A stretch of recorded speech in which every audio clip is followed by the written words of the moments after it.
It's no secret that there are a lot of secrets in Coraline, and in this video I'm going over all of them. I've spent the past few years combing through this mysterious story to produce this 2+ hour extensively animated knowledge mega dive. From the book to the movie and even into the graphic novel and folklore, this is one creepy look at our favorite otherworld. I do hope you enjoy. To start off, there are a few things that are very different between the book and the movie, and those differences really affect how each one works on its own level of horror. From the book's gritty, dark atmosphere and fast-paced to the movie's too sugary and sweet veneer, I'm diving into what makes each one tick, because all of this is important to the later theories. So let's see how Coraline could have been creepier. To start, here is the book. Look at this creepy cover. Look at it! This is the stuff of expressionless clay nightmares, and I read it when I was a kiddo. It called to me. I may or may not have been a weirdo, but super creepy regardless. Notice, no blue hair, colorful clothing, adorable buttons, bright palettes, or super expressive faces. The smock made me think the story took place in an asylum or orphanage before I even started reading, so that really set the tone for my experience. Coraline is very much alone, with only a candle and clawing shadows licking at her back. This is the stuff of glorious nightmare fuel, and my over-imaginative kid self, it was everything. And weeks of night terrors. Gosh, did I love it. What I wouldn't give to watch a film in this more abstract clay style too. My bent weird heart is all aflutter just thinking about it. But yeah, I read the book as a kid and was kind of freaked out with certain things that just didn't make an appearance in the film, so I decided to look into that more. I am first and foremost a bookworm, so you know I read the book through twice and watched the movie twice, just to make sure I'm not talking nonsense. And you know what? The book is creepier. So, right off the rip, the decision to make a more cheerful set and have goofy characters absolutely made the movie appeal to more viewers. The music is light and airy and rather hopeful, even if it has a bit of a melancholic vibe. The movie has more characters than the book, so it feels less lonely too. Order and timeline of events and pacing is also very different in the movie, and little extras have been peppered in for flavor. Is that instant coffee? Terrifying! I'm not at odds with any decisions whatsoever here. They're all very smart and in some cases necessary. Making things less dark so that more people could see this awesome film is great. Coraline is a strong little lady after all, and it was heartwarming to see her on the big screen and read her tale in a heaven-scented paperback book over and over again. Because the book and the movie timelines are drastically different, we're going to be bouncing around quite a bit. I'm going to assume you've either read the book or have seen the movie because, hey, spoilers abound! If you haven't done either of those things, do one or both, then come back. Anyway, the timing of happenings does have a significant impact on the creep factor, so buckle up and let's unspool this thread.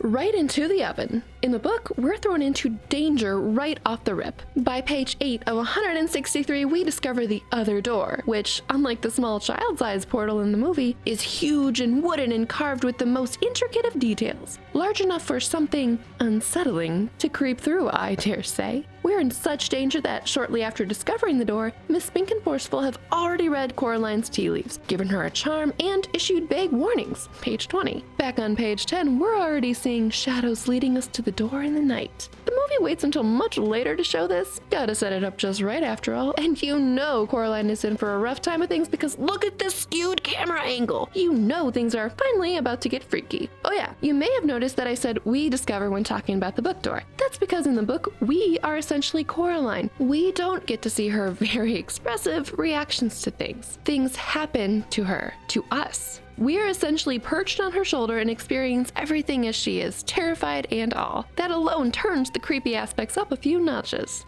Speaking of shadows in the night, rats are what make this a whole lot of creepier a whole lot sooner. In the movie, mice abound. The night after Coraline first opens the door, sweet, sweet paper mice magic themselves out of the portal and scurry around the house, eventually leading Coraline to the now open portal door. She follows them because they look so innocent and cute, and she's bored, and why wouldn't you want to follow a bounding bouncy ball mouse? At this much sooner point in the book, Coraline's mother has shut, but not locked, the other door as it doesn't go anywhere, she says. That night, Coraline is awakened by a creak and goes to investigate. She does not see a bounding cute round paper mouse, but what she does see is little more than a shadow. It scuttled down the darkened hallway fast like a patch of night. Page 10. The shape scurries under furniture, making its way back to the door, which is now ever so slightly ajar. And she shuts it. There's no cool purple glowy tunnel to lure her. Instead, Coraline goes back to bed, where she dreams of black shapes that slid from place to place, avoiding the light until they were all gathered together under the moon. Little black shapes with little red eyes and sharp yellow teeth.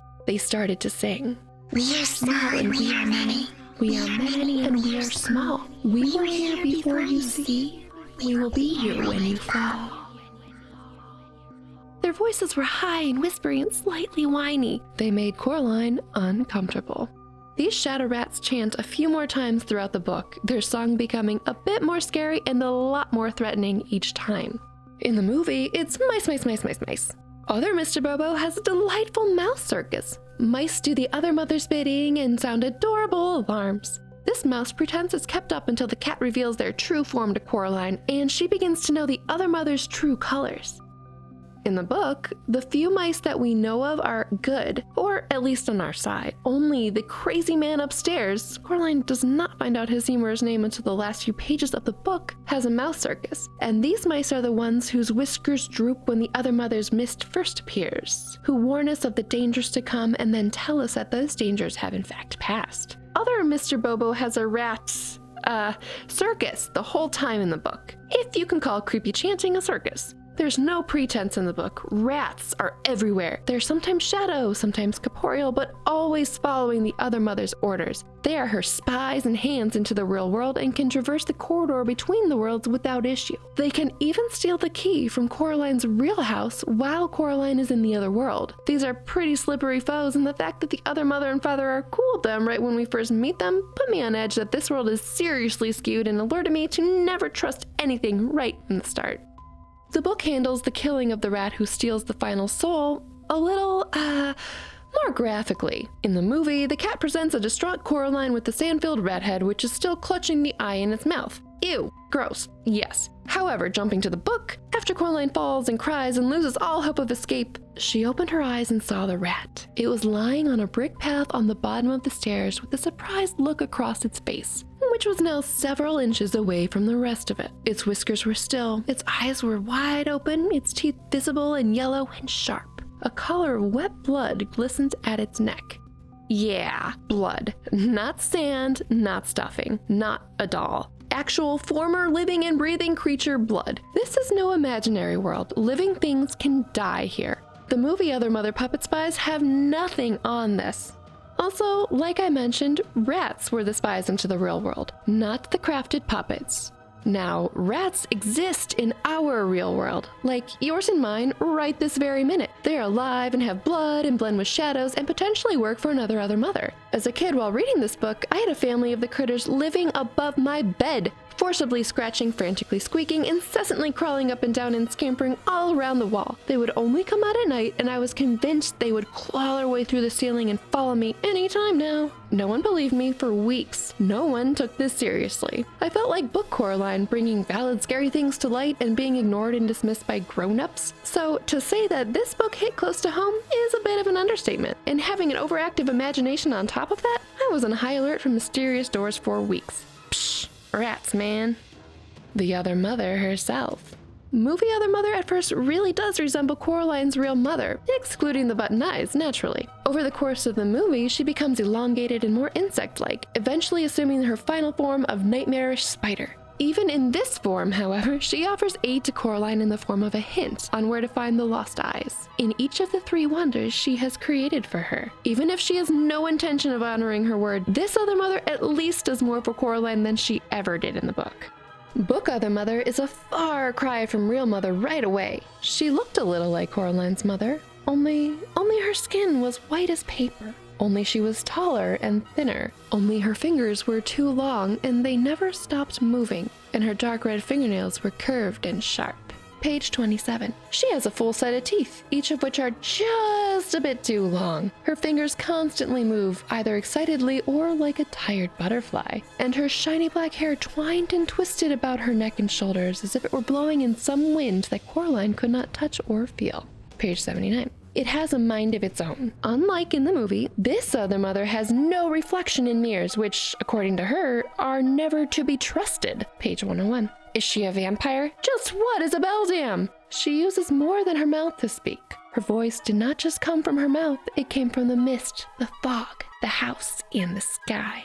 Far from offering Coraline any help on the quest, she actively hinders her instead, sending Coraline to the mysterious empty flat next door where the other mother has set a trap, fully expecting the rotting other father to do Coraline in, and pelting wind with shards of sand and glass into Coraline's face. Things bleed in this world, and the other mother is no exception. At the end of the quest, when Coraline launches the cat at her, instead of just ripping off the button eyes, the cat rips flesh. The other mother bleeds copious amounts of deep, tarry black ooze. Again, what is she made of? She also eats raw beetles, none of this chocolate-covered stuff. Perhaps the creepiest thing about the other mother is the fact that she killed her own mother. This is not something in the movie. How do I know you'll keep your word? Asked Coraline. I swear it, said the other mother. I swear it on my own mother's grave. Does she have a grave? Asked Coraline. Sharp as ever, I might add. Oh yes, said the other mother. I put her there myself, and when I found her trying to crawl out, I put her back. How is that for some foreshadowing?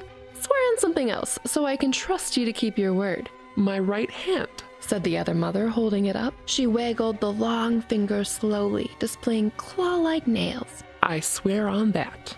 Page 92. Okay, also the hand. Remember this bargain for reference later in this video. The other theater show. While, unsettling in the movie in its own way, the book has Coraline in mortal danger during the show, and there are no glitter vats to be had.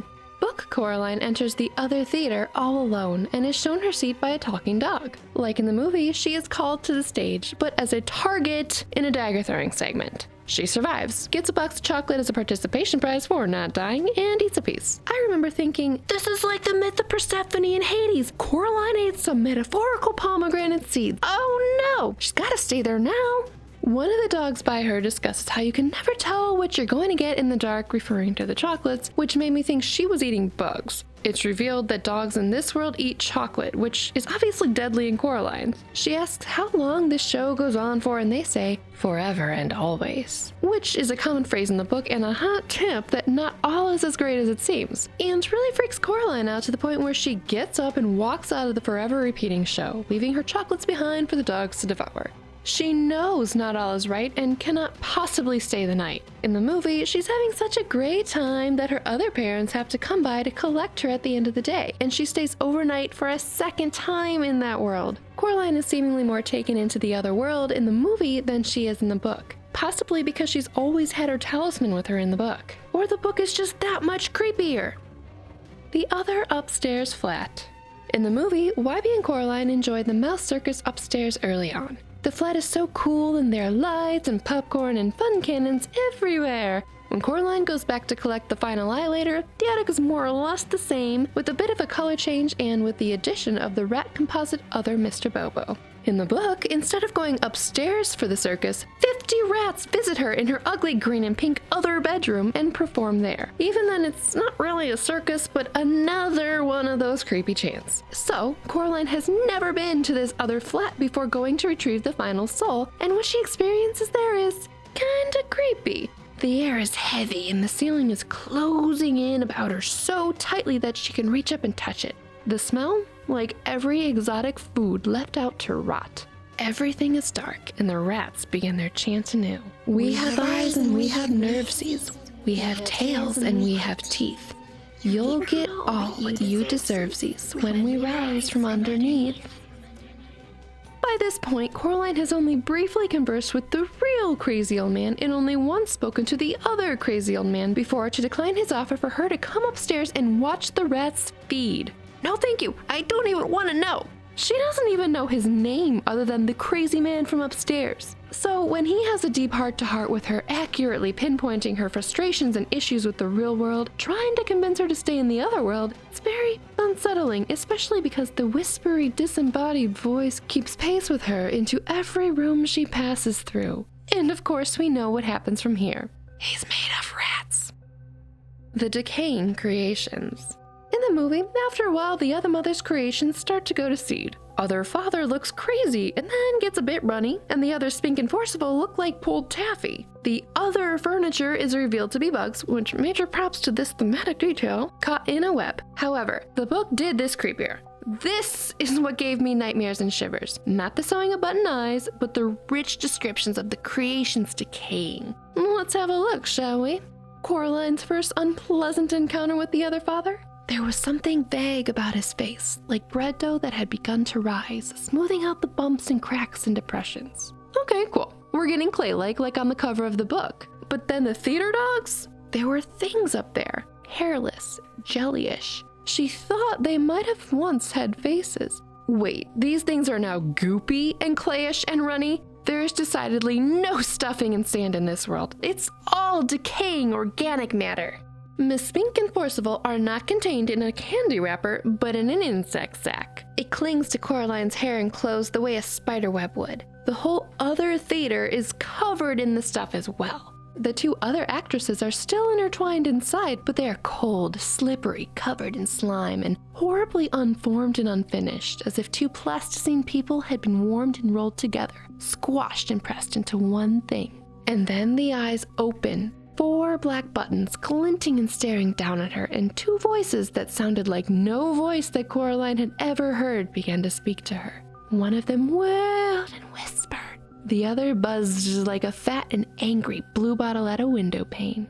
So we're getting a more bloaty, decaying, slimy story about the creations dying, but when we get to the final scene with the other father, things get gross. Coraline finds and smells something under a pile of rubbish in one corner of the other empty flat's basement cellar, mixed in about the decaying curtains and mildewy boxes and newspaper. It smells horribly of sour wine and moldy bread here, and as she goes to leave, Coraline spots a foot at the bottom of the trash pile. Page 110. Something more or less the size and shape of a person. In that dim light, it took her several seconds to recognize it for what it was. The thing was pale and swollen like a grub, with thin, stick-like arms and feet. It had almost no features on its face, which had puffed and swollen like risen bread dough. The thing had 2 large black buttons where its eyes should have been. A mouth opened in the mouthless face, strands of pale stuff sticking to the lips, and a voice that no longer even faintly resembled her father's whispered, Coraline. The creature's twig-like hands moved to its face and pushed the pale clay about, making something like a nose. The thing was white and huge and swollen. Monstrous, thought Coraline, but also miserable. She takes pity on it, being relegated down here for upsetting the other mother by saying too much. It is blobby and hairless and sticky and tacky like warm bread dough. Unlike in the movie, where the other father ends up helping her retrieve the first eye, in the book, he's unable to resist the other mother's demand to ensnare Coraline. The shape that was her father grows. It inflates, it writhes, awaiting instructions, and then, quick as lightning, slithers up the stairs towards her. We have a very narrow escape through the trapdoor, and we are thoroughly done with this otherworld. Sheesh. Only a few more things to find. The corridor, a most ancient beast. This tunnel between worlds starts off kinda pretty in the movie. Behind a small, whimsical, perfectly child-sized door is an eerie, glowy, purpley entrance to a kids-only cosmos. As the story progresses, it fades into what looks like a cluttered attic or crawl space, with detritus and junk sprawled everywhere, and finally to a cobweb-infested trap. Now in the book, this liminal space is alive. Behind the huge, ornate, Narnia gone wrong door is something ancient, deep, and slow. Coraline picks up on this on her first foray into the other world. It's a dark hallway with a cold, musty smell, like something very old and very slow, where strange voices whispered and distant winds howled. Coraline became certain there was something in the dark behind her, something very old and very slow. This is not your funhouse purple tunnel, and we are definitely not alone. When Coraline goes back into the tunnel to save her parents, she notes to the cat that the tunnel is shorter than she remembers it being, like it's trying to get her back in there quickly. During our escape back to the real world, the tunnel is most certainly uphill and much, much longer than it had ever been. The walls also feel warm and yielding, as if they were covered in a fine, downy fur. It moved, as if it were taking a breath. A few moments later, after a howling wind, Coraline reaches to stabilize herself again, but this time, what she touched felt hot and wet, as if she had put her hand in somebody's mouth. Page 136. She trips on the other mother's hand, but knows she must keep moving because whatever that corridor was older by far than the other mother. It was deep and slow, and it knew that she was there. Clearly, this tunnel is alive, and I have some theories, but we'll save those for another time. Just, if we thought the other mother was creepy, this tunnel is indicative of some next-level terror. The lack of adults and being all alone. No matter how awful things get in the movie, Coraline, for the most part, has real people in her corner back in the real world. Her parents don't go missing until a few days of her visiting the other world, and even then, there are still neighbors and friends about, offering aid in the form of charms and advice. Now, in the book, Coraline's parents disappear right after her first half-evening trip into the other world. She doesn't even stay the night, and already her parents are out of the picture. The next day, she bumps into Miss Spink in the fog, who prattles on about telling her parents something or other, deaf to Coraline's plate about them being missing and now being a single-child family. Spink also mentions that both of the actresses will be out of town visiting a niece tomorrow, leaving Coraline even more alone with no adults to help. In the movie, this is the point where they make her the talisman. In true Home Alone fashion, Coraline fends for herself. She breaks her savings and goes shopping for food and other staples, and generally holds down the fort until the next night, when her parents still are not home. She sees them trapped behind a mirror. They write "Help us" on the fog, similar to the movie, although this happens days later in that. She calls the police to tell them that her parents have been kidnapped, but the officer just benignly tells her she's simply had a nightmare and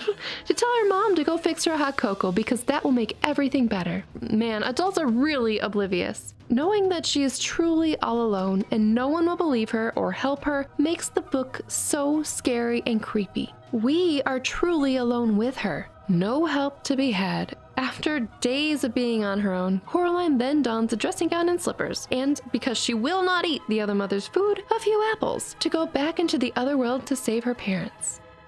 The end. The hand. The last task. Remember that bargain the other mother made in the book with Coraline? The one where she swore on her right hand? This is where that comes back into play. In the movie, after a delightful gardening party that really warms the whole tone of the movie, the children Coraline saved visit her in a dream and tell her she must get rid of the key, because the other mother will never stop looking for it. The metallic hand, meanwhile, follows Coraline back into the real world in search of the key, although Coraline's not really aware of that until it attacks her and nearly kills Wybie. She traps it while trying to dispose of the key because it was it or them. Her primary focus was to get rid of the key, not get rid of the hand. In the book, Coraline is very aware that the bone white hand has followed her into the real world. This is somehow creepier because it's an organic hand, not metallic, that has been lopped off in the other door. It tries to trip her up as she escapes in the tunnel. It nearly scratches through Coraline's bedroom window glass in an attempt to get the key. It attacks the actress's dog, leaving a huge gash in poor Hamish's side. Coraline's tea leaves say that all is well except for the hand shape that has clung to the side of the teacup. This hand is trouble with a capital T.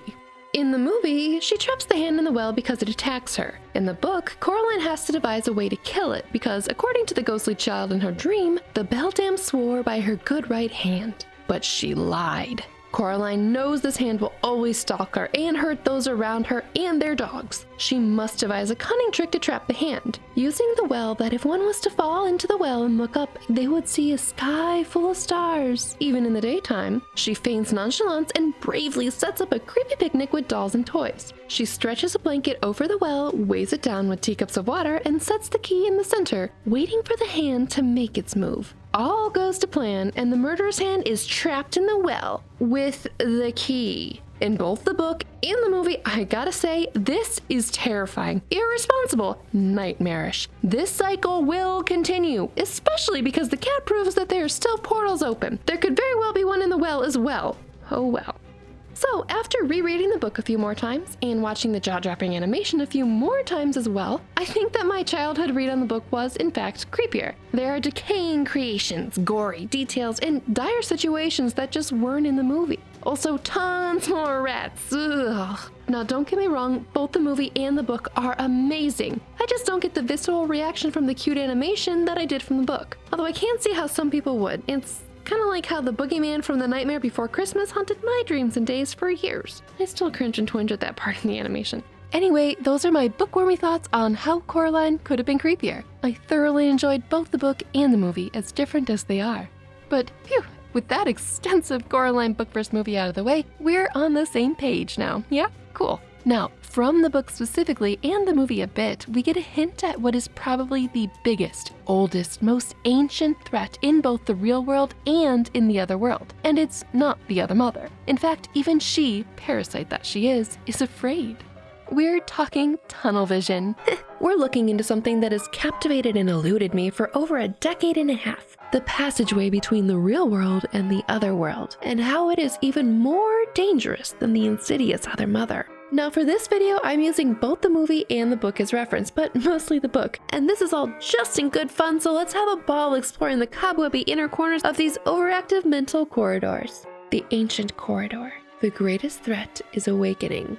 There are times in the book, and then much later on when the movie came out, where I thought that the tunnel could be a reflection of the other mother's power. Like she was the one controlling it to lure Coraline into the other world. It has the power to accordion in and out, becoming seemingly shorter when Coraline walks into the other world and longer when she's trying to escape. It appears as though the other mother's rats are able to scamper through it, unharmed after all, so it seems at first like it is her passageway. And in the movie, it looks like it loses its beautiful glowy power as the other mother loses her power of illusion too. Where at first it was bright and glowy and the other mother's powers were in full control, it changes over the course of the movie to feel like a cluttered and cobwebby attic space, just as the other mother loses control over her illusions and appearance. I also thought, hey, this tunnel could be a portal, or the deepest well itself. However, all those theories go right out the window with one chilling line near the end of the book. As Coraline is trying to escape through the tunnel a final time, on page 136, she knew that if she fell in that corridor, she might never get up again. Whatever that corridor was older by far than the other mother. It was deep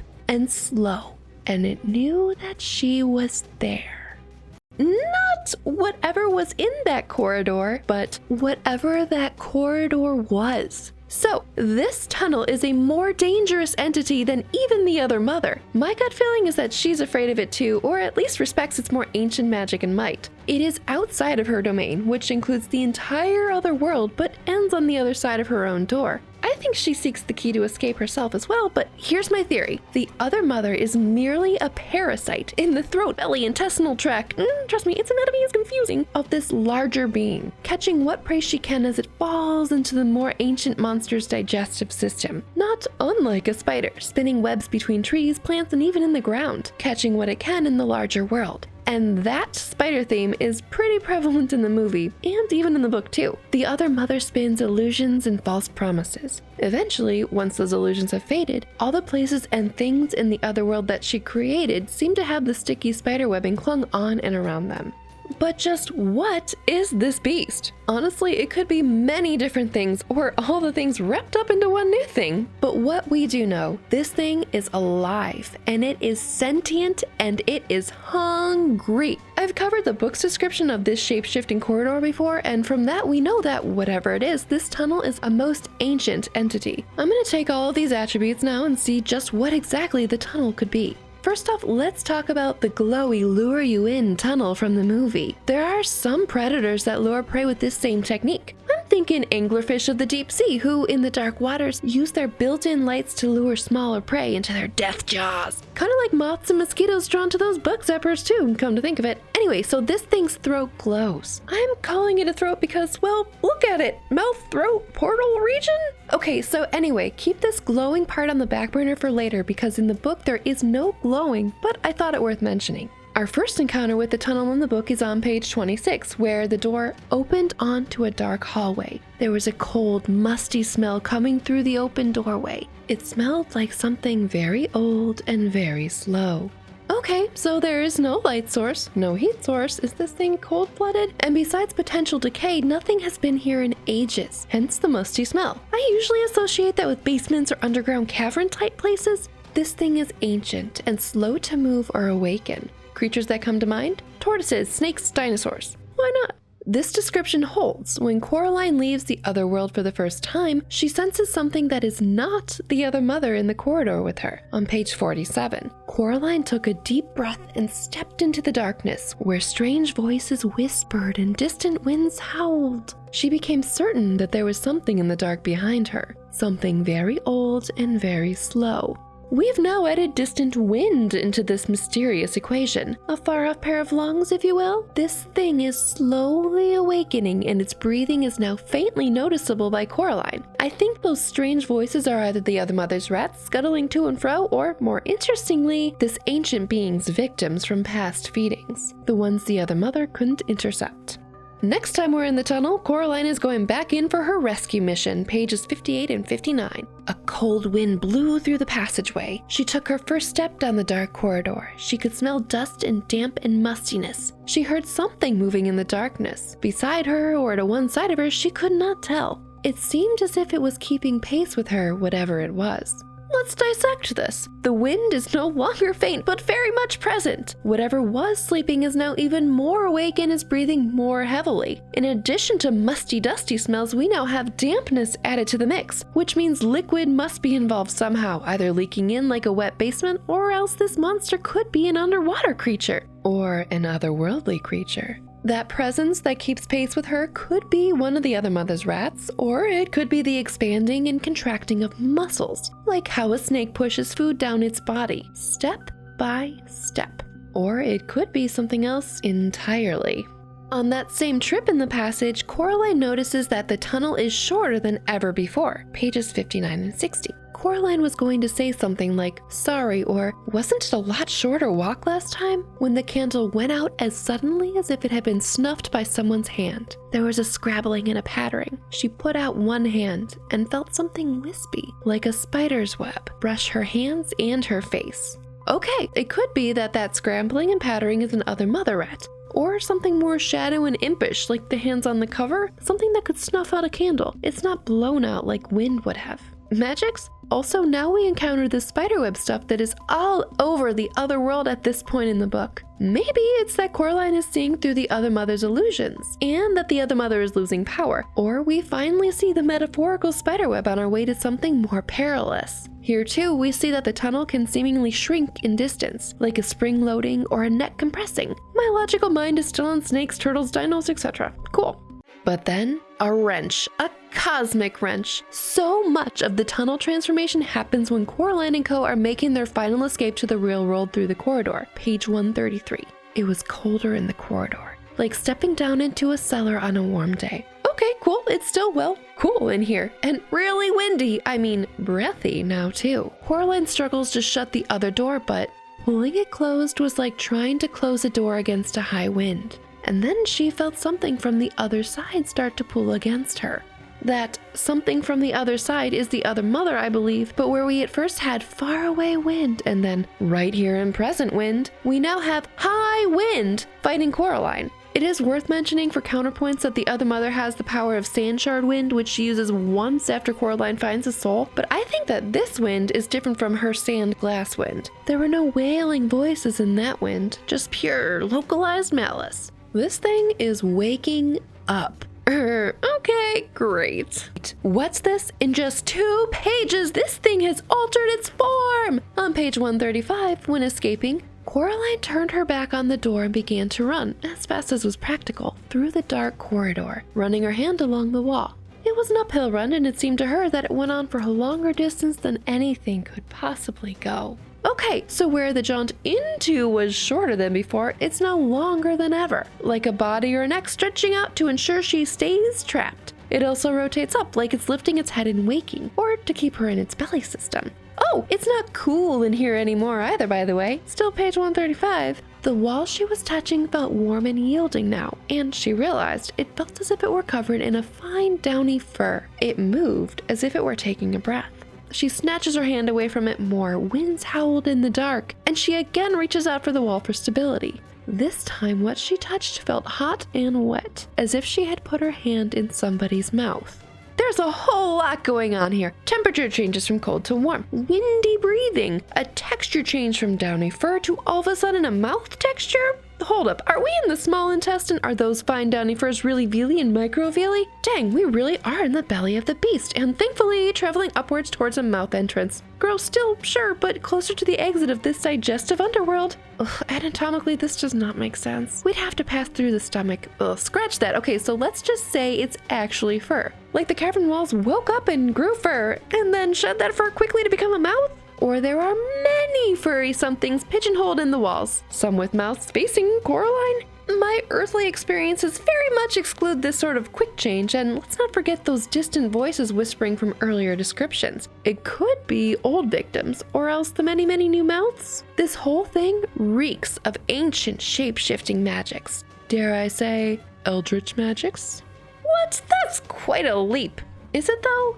I cannot adequately rationalize the physicality of this tunnel beast at this point in the book. I mean, here's where I'm at trying to do that. What is ancient, huge, slow to move, quick to change form, and potentially glowy? An underground, underwater serpentine angler dinosaur! And just kidding. Even that can't change form like we need it to with all the fur and all. And it's kind of cute to boot. But just doesn't have that ominous creepy factor that is so prevalent in the book. I think it's honestly some combination of these things, and my heart is telling me it's more spooky and other underworldly than physical. My gut is on cosmic maw, or something as sinister and huge. It's clearly alive and very much a different, and I'll say more powerful, being than the other mother. So, if you're unfamiliar, that's some horror brought into popularity by H.P. Lovecraft back in the day. It is rife with gargantuan impossible beings, tentacled cosmic entities, mammoth glowing worms, terrifying tornadoes with maws and eyes and teeth, many of which live in waiting on this planet we call home. Cthulhu, for example. Anyway, back to our tunnel. It seems more behemoth, more monstrous, more Lovecraftian than any creature in our known physical world. It's a liminal space between doors, and once fully awake, I think that it will be exceptionally difficult to contain. Now, I really wish Coraline hadn't let that key fall into the well tunnel throat, because I think that key belongs to the tunnel, or was made to contain that tunnel, and now the tunnel beast has the literal key to its own release. There are 2 doors that we know of, but only 1 key, again, that we know of, and the other mother covets it for herself. This makes me think that it's not hers to begin with, but something she needs to master something greater, to gain more power, or to escape herself from the beast, or to level up her own cosmic status from parasite to host. Yikes! So let's snap back from that really cool cosmic terror to a more mundane explanation. The tunnel could likely just be a literary device to let us know exactly how scared Coraline is on her journeys to and fro. When she needs to be brave and is steeling herself for a rescue mission, she arrives sooner than she would have liked. The tunnel seemed shorter than before. Or when trying to escape, it was an uphill struggle, seemingly going on for much longer because of how emotionally exhausted and terrified she was at this point, etc. But sometimes it is way more fun to think of it as a behemoth ancient being, letting the imagination run wild and free.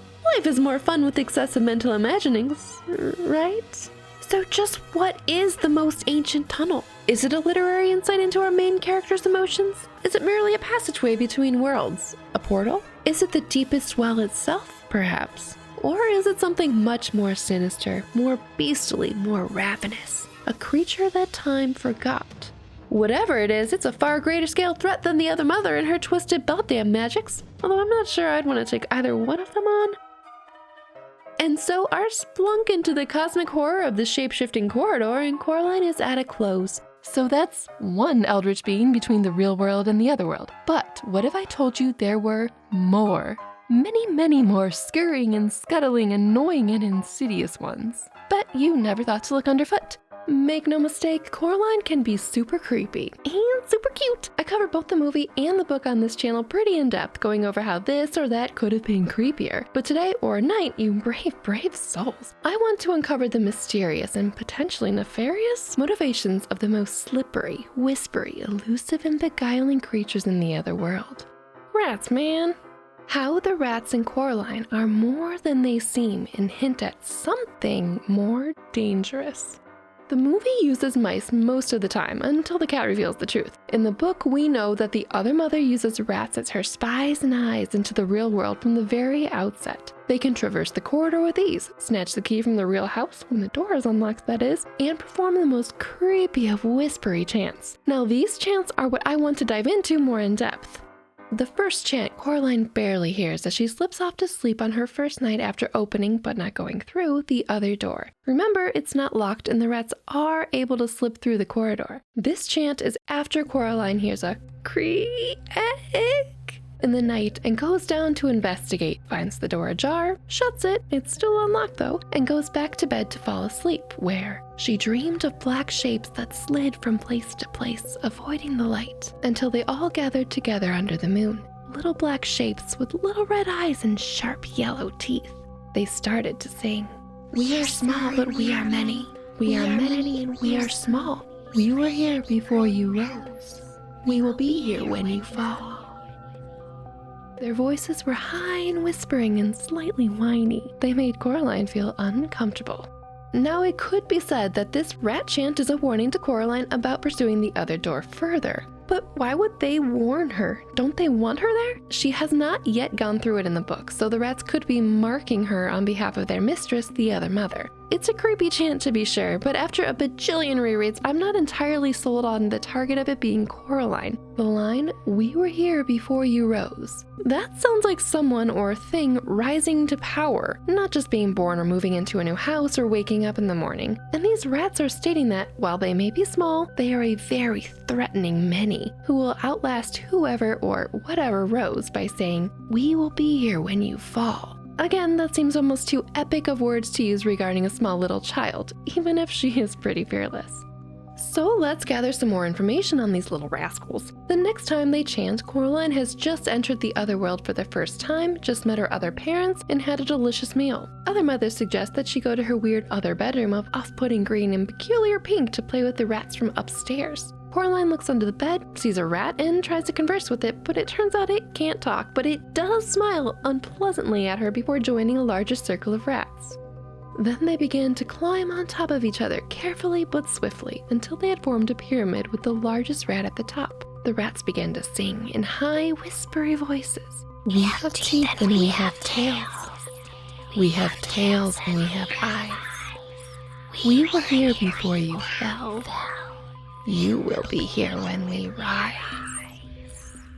It wasn't a pretty song. Coraline was sure she'd heard it before, or something like it, although she was unable to remember exactly where. Then the pyramid falls apart and the other crazy old man from upstairs holds out his hands and absorbs the rats into his clothing and asks Coraline if she wants to watch the rats feed in the attic. She declines because she senses some major creepy, and the rats start to whisper to each other after being rejected. Needless to say, Coraline gets very bad vibes from that.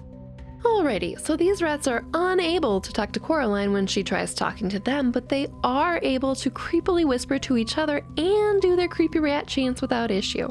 Maybe because there's a soul powering their collective being hive mind, but alone they can't respond to an outsider? Now back to picking apart the quote. More threats about the many, many teeth they have between them and the many, many eyes that have seen many, many things, and of course, tails, which could either be like in the sense of I have seen so much, have I got some stories and tales for you, or it could just be the sheer number of literal rat tails between them. What, they could form some colossal rat king type of being. We were here before you fell. They could definitely be hinting at Coraline's almost certain demise. In their eyes, they have no idea who they're dealing with. And the fact that they will now rise to power and Coraline's little husk will remain here in the other world as they do. Are they the ones that feed on the children? That would make the watch the rats feed request more dire. Maybe they share with the other mother. But here's the thing, I don't think that little Coraline would warrant that much malice. I think that someone or something that has perpetually used the rats as eyes, spies, and ears, someone or something that is also desperate to escape or assume a larger place in the world, someone or something that uses the many, many rats to their advantage but doesn't offer any real share in the benefits would warrant this much malice. Someone or something like the other mother. Or going beyond even her, the rats could be referring to the colossal ancient being that we've talked about before. They could have been here before it fell, asleep, or died. And they think they will be the masters once that beast rises again, or awakens, reincarnates. If you don't know what I'm talking about specifically here, do I have a video for you to watch after this one? Which brings us to the last chant. Coraline has already found the first soul in the toy box, wrestled the second soul from the decaying other actresses, barely escaped her near-death encounter with the doughy other father, and is about to enter the other upstairs flat to find the final soul. She knocks on the green door, which swings open, and she walks in. We have eyes and we have nervesies. We have tails and we have teeth. You'll all get what you deservesies when we rise from underneath. Whispered a dozen or more tiny voices. Red eyes stared at her. Little pink face scurried away as she came close. Darker shadows slipped through the shadows at the edges of things. amid even more thinly veiled physical threats of sheer numbers, you'll all get what you deserve, sees. Okay, that definitely sounds like more than one target, or targeting the entire real world. There is certainly a grudge here. When we rise from underneath. Seems to me like an underdog situation here. Disgruntled hench rats on the rise to overthrow their master? It appears through most of the book that the other mother is their master, but some things don't seem to line up. The rats are not her constructs, I think. For one thing, they don't have button eyes, but also, when the other world is falling apart, the other father is a blobby mess, other Spink and Forceful are gooey blobs, and the other theater dogs are sweating dough with wings, the rats remain rats. They stay whole even as the other mother loses some control over the other realm. In the movie, I think that they are sand-filled puppets making them constructs there. This is not so in the book. They do bleed real blood, as is evidenced when the cat takes care of the largest rat trying to run with the soul. The other crazy old man from upstairs has button eyes and may be a construct, but the rats themselves do not. So maybe the book other mother didn't make them, but until something better comes along or until they have the strength to rise on their own, the rats will remain loyal to her. It seems like that time is almost nigh, though. The rats are very clearly intelligent. On this last creepy visit to the attic, the other crazy old man from upstairs, who is made of rats, has an in-depth, chilling conversation with Coraline. Although that could just be because the soul the rats have possession of is being influenced by the other mother's wishes. But here's the thing, where the blobby actress creation could barely move to fight Coraline for the soul powering it. The rats first try the power of persuasion to try to convince Coraline to stay, and failing that, do everything they can to ferry the soul out of her reach and away to safety. This tells me that they are sentient in a similar way to how the other mother is, and not like her other creations. They desperately try to cling to the soul, but if it's really for the other mother's best interest is unclear. I think that their hive mind is tied to its power, and that they are also trying to escape the other world as the other mother is. Oh yeah, recap video here. Either with her or in spite of her. Or else they could be trying to assume a terrifying form to make sure you'll all get what you deserve, sees, when we rise from underneath. Visuals that fill my mind are a colossal rat king able to traverse or defeat the corridor, and a Stranger Things rat type construct. Ew. Makes sense with all those tails and teeth and eyes that tries to take over the real world after it escapes. Wait a minute. Maybe the other realm is akin to the Upside Down. What? If the rats gain this much power, I am unconvinced that they will still be loyal to the other mother. And because I have certain thoughts about the nature of the other corridor, my gut says that they will overtake more than just the other mother and the other world. They have clearly been plotting this uprising with their hive-type mind for what could be centuries, given the span of time periods that the other child victims hail from. Were the rats here before the more ancient entities were? Or before the more ancient entities started to awaken, before they rose? Are the rats all possessed by the same Legion-type demon, and that's what's driving them? For they are many, and they seem to have a grudge. So my thoughts are, if the rats have their own mind and are just playing along with the other mother until they can rise, what else in the other world is independently sentient and can potentially threaten the other mother and even different worlds? If the rats are a parasite and tool to the other mother, and the other mother is a parasite or tool to a greater entity, how much deeper does this go? If the rats are possessed, just what is possessing them and what are its goals? All of these questions speak to something greater at play, maybe even something Lovecraftian yet again. So that's my decoding of the many rat chants in Coraline, but what are some of your thoughts? Are the rats taking the other mother for a ride, biding their time? Will they be successful in their uprising? Okay, you can't have an overabundance of rats without some sort of cosmic pest control. Coraline is filled with unsettling monsters and creations. The other mother is so scary because she crafts a fine web of false security for her victims. Her creations, the other father, Spink, Forceful, and the rats, are so terrifying because they are her eyes and spies and are forced to do her bidding. And then, of course, there's the tunnel or corridor, which I believe is the most terrifying entity in the real world and other world, and even the other mother is afraid of it. She'll only send her rats or a part of her body, the hand, in there. But then there's another entity, one that is not bound by a door on either end of the corridor. I'm, of course, talking about the cat, the portal-hopping, nameless, mysterious, and comforting being that seems to know everything that goes on in both the real and other worlds. There's absolutely more to this cat, cosmic horror corridor level stuff, and we're going to find it. For this video, I'm diving into the book, movie, and even graphic novel to make sure we cover all of our cat-tastic bases. Just like the cat is everywhere between worlds, they're everywhere across these mediums. I'm considering the books as primary lore sources and letting you know when the movie differs from them. I'm also pulling in info from my tunnel and rat theory videos, but I'll try to recap them as we go. Anyway, let's dive in.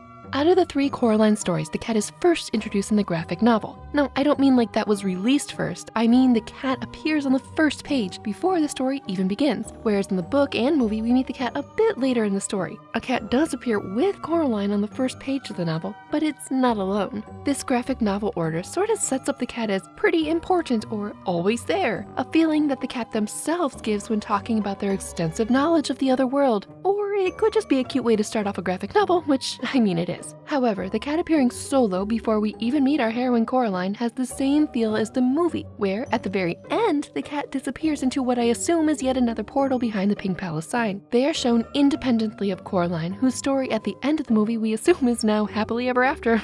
LOL, sweet summer child. Coraline's story is over, but the cat's story continues. This is pretty significant, especially when you think about how much knowledge of the other mother and the other world and the other victims they have. Like how small the world is, how it existed before the other mother found it, and how they know all about creatures like that. This fur baby has a lot of knowledge about this realm and its inhabitants. And yeah, the cat would absolutely cringe at hearing that endearing term. Sorry, buddy. The cat belongs to themselves and is a fur baby to no one, even Wybie, because of course there is no Wybie in the books.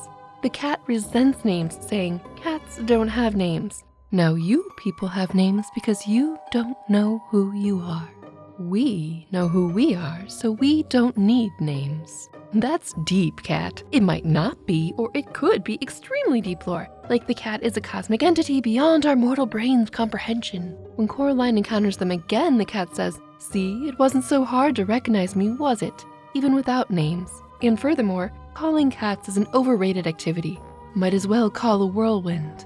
Which, is this an admission of your true cosmic storm form, cat? I know, probably not, but there's more to support this cosmic or beyond nature. When Coraline first interacts with the cat in the other world, she says, "I saw a cat like you in the garden at home. You must be the other cat." The cat shook its head. "No, I'm not the other anything. I'm me." It tipped its head to one side, green eyes glinted. "You people are spread all over the place. Cats, on the other hand, keep ourselves together, if you see what I mean." Now, is this cat talking about all cats or their specific type of cat? A cosmic entity, perchance? Able to survive a corridor, pass between worlds, and into others we may not yet know about because they are extremely self-contained? Or just so all-encompassing that they are everything and everywhere all the time? That's cute and terrifying. The movie cat is very self-assured and even cocky, like they're a carefree trickster god entity. In the books, they're more reserved, but no less unnerving. And here's another thing. Only in the other world can Coraline have a conversation with the cat. She also talks to the theater dogs as well, although not in the movie. This makes me think that the rules of the other realm let her speak with every creature. Like, she can hear the rat's creepy poem song too. Well, I guess that's in both worlds. Maybe it's a dream wish superpower thing, or maybe it's a hive mind scenario. Or it's a literary and audio device to let us know that she is for sure in the other world when she talks with creatures. Regardless, the cat seems unfazed by it, even used to it. But here's the thing, in the movie and graphic novel, it seems as though the cat is talking with Coraline, like out loud, verbally, even moving its mouth in the film and with directional speech bubbles in the graphic novel. In the book, this is not the case. "Good afternoon," said the cat. Its voice sounded like the voice at the back of Coraline's head, the voice she thought words in, but a man's voice, not a girl's. So the cat's voice is not out loud? It's like an internal monologue or a conscience? The cat acting like a Jiminy Cricket is laughable somehow. But yeah, this to me means that the cat communicates telepathically. I can't say that I think the other creatures in the other world communicate this way because the book only calls out this cat's dialogue sounding like the voice in Coraline's head. The others she just seems to hear normally. The cat seems special, like it's in her mind. It's beyond the other creatures to me. I guess we cats have far superior senses to humans. Could mean mind melting? Now, the cat's body language seems the same in both worlds. Coraline just gets to have a back and forth verbal or mental conversation with them when she's in the other world. I think she eventually understands how to communicate with the cat in the real world, and that's something the movie and graphic novel show us really well. There's the time the cat wakes her with cold beans to show her the foggy mirror with her parents in it. Coraline could imagine its voice dry as a dead fly on a windowsill in winter saying, "Well, where do you think they are?" This whole exchange is silent on the part of the cat, but Coraline is becoming versed in cat body language. And the movie cat does seem genuinely worried about Coraline going back into the other world. Also, by the end of the story, the cat tolerates belly rubs from her, which, while I think it's supposed to show trust between the two, just makes my brain scream, what kind of cat encourages belly rubs from a new acquaintance? Surely this cat is an anomaly. The cat's familiar body language and appearance is also what makes them disarming, just like the other mother herself, where at first she looks like Coraline's mother, but then as her power slips, she becomes more and more decrepit, or as in the movie, spider-like, as the story goes on. Her facade of pleasant and comforting slips. The cat's doesn't. The cat is always the cat. Thinking back to that earlier quote, "No, I'm not the other anything. I'm me. You people are spread all over the place. Cats, on the other hand, keep ourselves together, if you see what I mean." This makes me think that they always have control of their powers, much like the ancient and mighty corridor that scares the other mother so. The cat retains their appearance between worlds. Everything in the other world is twisted and has buttons for eyes, a sign that they belong to the other mother or were created by her. The cat does not have button eyes. They do not belong to the other mother. But now this could be a kind of twist on the whole witch's familiar trope, right? The beldam, a witch of sorts, has her creations, specifically rats, as her familiars, we could say. She considers the cat vermin. Most people would consider rats the vermin and cats the familiars. Maybe everything is just backwards in the other world, but there is a line the cat says that almost makes me think that they could be working for, or at least towards a similar purpose as, the other mother too. That is, there are those who have suggested that the tendency of a cat to play with its prey is a merciful one. After all, it permits the occasional funny little running snack to escape from time to time. How often does your dinner get to escape? And then the cat picks up the rat in its mouth and carries it off into the woods behind a tree. So the cat's dinner never gets to escape, it seems. Cool. We know better now, but in the story at this point, this would seem like foreshadowing Coraline's fate with the other mother. And wouldn't you know it, it's the cat who encourages Coraline to play a game with the other mother. Maybe Coraline will be a prey that actually escapes. Challenge her. There's no guarantee she'll play fair, but her kind of thing loves games and challenges. And we know that the other mother, like the cat, will never permit her prey snack to escape, even if they've won. Additionally, it feels like the cat is encouraging Coraline to play a bit into the other mother's hand. For context, Book Coraline has just decided that she is uncomfortable sleeping in the other mother's house, as she should be. When she wakes up the next morning, the other mother looks more full of energy, like she sucked it all out of Coraline. Yikes. So then the cat's advice for Coraline is to get some sleep. You have a long day ahead of you, knowing it will invigorate the other mother and also make Coraline even more uncomfortable. It feels like the cat is cajoling her into this trap. But of course, there's more working against this theory than for it. The cat says that it doesn't like rats at the best of times, which sure, not getting along with your coworkers isn't unusual, but eating them sure is. Now, of course, the cat travels between and within the worlds via the portals. Exactly how many worlds and portals there are is unknown. I think there's at least one other to the Fey realm, as one of the children victims was a fairy. Maybe that's through the mushroom circle by the well. Hold on to this fairy notion for a bit later in the video. No other being can do this. Coraline has to walk through the corridor to get to the other realm, but the cat just walks, like this. It walked behind a tree, but it didn't come out the other side. Coraline went over to the tree and looked behind it. The cat was gone. She walked back towards the house. There was another polite noise from behind her. It was the cat.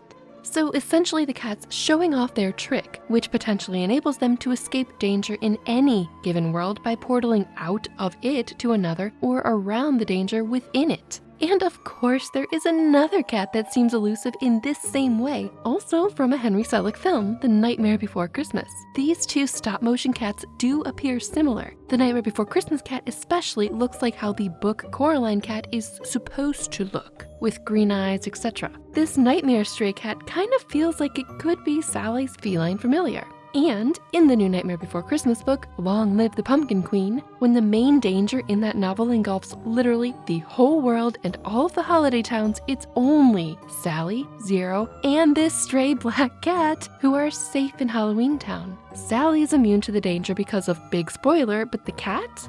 Maybe they're safe because they portaled away from the threat? Is this the same cat in both stories? That'd be wild. Or is it a family group of cats that has this portal power and keeps showing up in creepy fantasy? The cat is doubtful when Coraline tells them that the other mother is trying to block the means of travel. She may try. There are ways in and out even she doesn't know about. And in the movie, the cat gives a speech that they have been coming here for a while. What, like eons? And they and the other mother have a game where the cat sneaks in and she tries to block them. This sounds like they're both playing with their food, doesn't it? But the cat comes and goes as they please. Also, by the by, the movie cat says a lot more about the other mother than they do in the books. And the movie gives her powers to close portals and build worlds that she does not appear to have in the originals to that degree. The time the cat is truly scared is when all the portals to the other realms are closed. The cat no longer has a means of escape. Their power is lost. They freak out and rely on Coraline to save them as well as herself. The cat's fur was on end and its tail was bristling like a chimney sweep's brush. "What's wrong?" asked Coraline. "They've gone," said the cat. "They aren't there anymore. The ways in and out of this place, they just went flat." The cat growls, lowers its tail, and Coraline could feel how hard its heart was beating. Oh, it was trembling like a dead leaf in a storm. But the cat stayed where it was, looking miserable and, oddly, much smaller. Interesting. With their ability to traverse gone, did they also diminish in size? Did they lose their power? When the other mother's power is weak, her creations melt. Is something similar going on with the cat? Or are they just scared? Coraline picks up the cat. The cat was heavy, but not too heavy to carry. So the cat seems smaller. This is interesting, especially when we put it next to some other incidents of shape-shifting? Coraline has entered the other flat, where she encounters the doughy other father. In the tub was a dead spider the size of a small cat. Now, yes, gross, but what does it mean? Just a gnarly, oversized spider? Or perhaps, no, hang on, it could be another shape-shifting cat. Or this cat. But what I want to point out here is the potential shape-shifting and scaling of things. Because this isn't the only time the cat seems out of proportion. When Coraline is in the white emptiness, she thought it might be some kind of lion at first, some distance away from her. And then she knew what it was. Its fur stood straight out from its body and its eyes were wide, while its tail was down between its legs. It did not look a happy cat. Shape-shifting or literary tension? Hold the shape-shifting notion next to the fairy notion. Here too is another thing I want to talk about. There are a few other places where the cat is absolutely uncomfortable and not in their power. One is the empty space. Bad place, said the cat, if you want to call it a place, which I don't. Nothing to find here. This is just the outside, the part of the place she hasn't bothered to create, referring to the other mother. I should note that in the movie the cat is cocky as all get out during the scene. Not so in the books, where they're on edge and scared. To me, this empty space is the pre-other mother space, a space and place more ancient than she, like the corridor, which also happens to terrify the cat. At first the cat seems fine, well, confidently aloof as they and Coraline stroll down it. But as they get further along in the corridor, the cat gets noticeably scared. Its fur was bristling, and its brush of a tail stuck up in the air when the candle went out as suddenly as if it had been snuffed by someone's hand. Clearly not smug and powerful anymore, like it's a sneaky lesser god or trickster trying to escape notice of more ancient and creepier things and beings, but being caught. And honestly, I'd be freaking out in the corridor too. To me, that is the single most terrifying entity in Coraline. And I think the time the cat is the most terrified is when the portals are closed. Now here's the thing. In the book, it's unclear who or what closed the portals. They've gone, said the cat. They aren't there anymore. The ways in and out of this place, they just went flat. In the movie, the cat says she closed the exits, leading us to believe it's the other mother. Because the book doesn't distinguish this, and it also hints at the corridor and the door itself being some sort of ancient entity that watches Coraline, I think that this could be one of the cat's true fears. Rightly so, right? The cat is scared in the corridor, and they're scared when whatever is in control of the ways in and out decides to trap the cat and Coraline in the other realm, leaving their only exit through the corridor itself. That corridor needs to eat too. And this fits with the cat not so much being scared of the other mother, but more like they antagonize her and play games with her. They are her equal in some sense. But both the other mother and the cat are afraid or at least respectful of this gatekeeper entity. If there were a power hierarchy, this ancient power is above both the cat and the other mother. But back to the fairy portal's potential shapeshifting and Myst. You know, that eerie mist that settles around the Pink Palace. In the book, the mist that surrounds the house starts the day after Coraline follows the rats to the other door, so within like the first few pages, but before we meet the cat. Mr. Bobo warns her that the mice also do not like the mist. You know what else mice don't like? Cats. Perhaps it's possible that the cat is responsible for the mist. Now, in the graphic novel, we've officially met the cat right before the mist, before the corridor, the day Coraline finds the well. I mean, the timing on that is just pretty suspicious. Coraline also seems to think that the cat comes from the mist. After thanking them for their help with the rat, she says, "So you go off into the mist or wherever you go." To her, the cat seems tied to the mist in some way. This is different in the movie, where the mist happens a lot later, and we've got Wybie, who's not in the book, to break it up comedically with slugs. I love him. Now, there is a literary reason for the mist that could also be translated into visuals of the graphic novel and movie. Mist often means disorientation, confusion, dreaming near death, blurring of reality with fantasy, all of which seem to apply to Coraline's current situation, right? There's also Celtic folklore, specifically the magical cloaking mist that hides the ancient Tuatha De Danann, the people of the goddess Dana, from human sight. Supernatural powers. They have gone into hiding from mortals, hence the mist, and in their place are now the Sidhe, or fairies of sorts, who can emerge from said mist.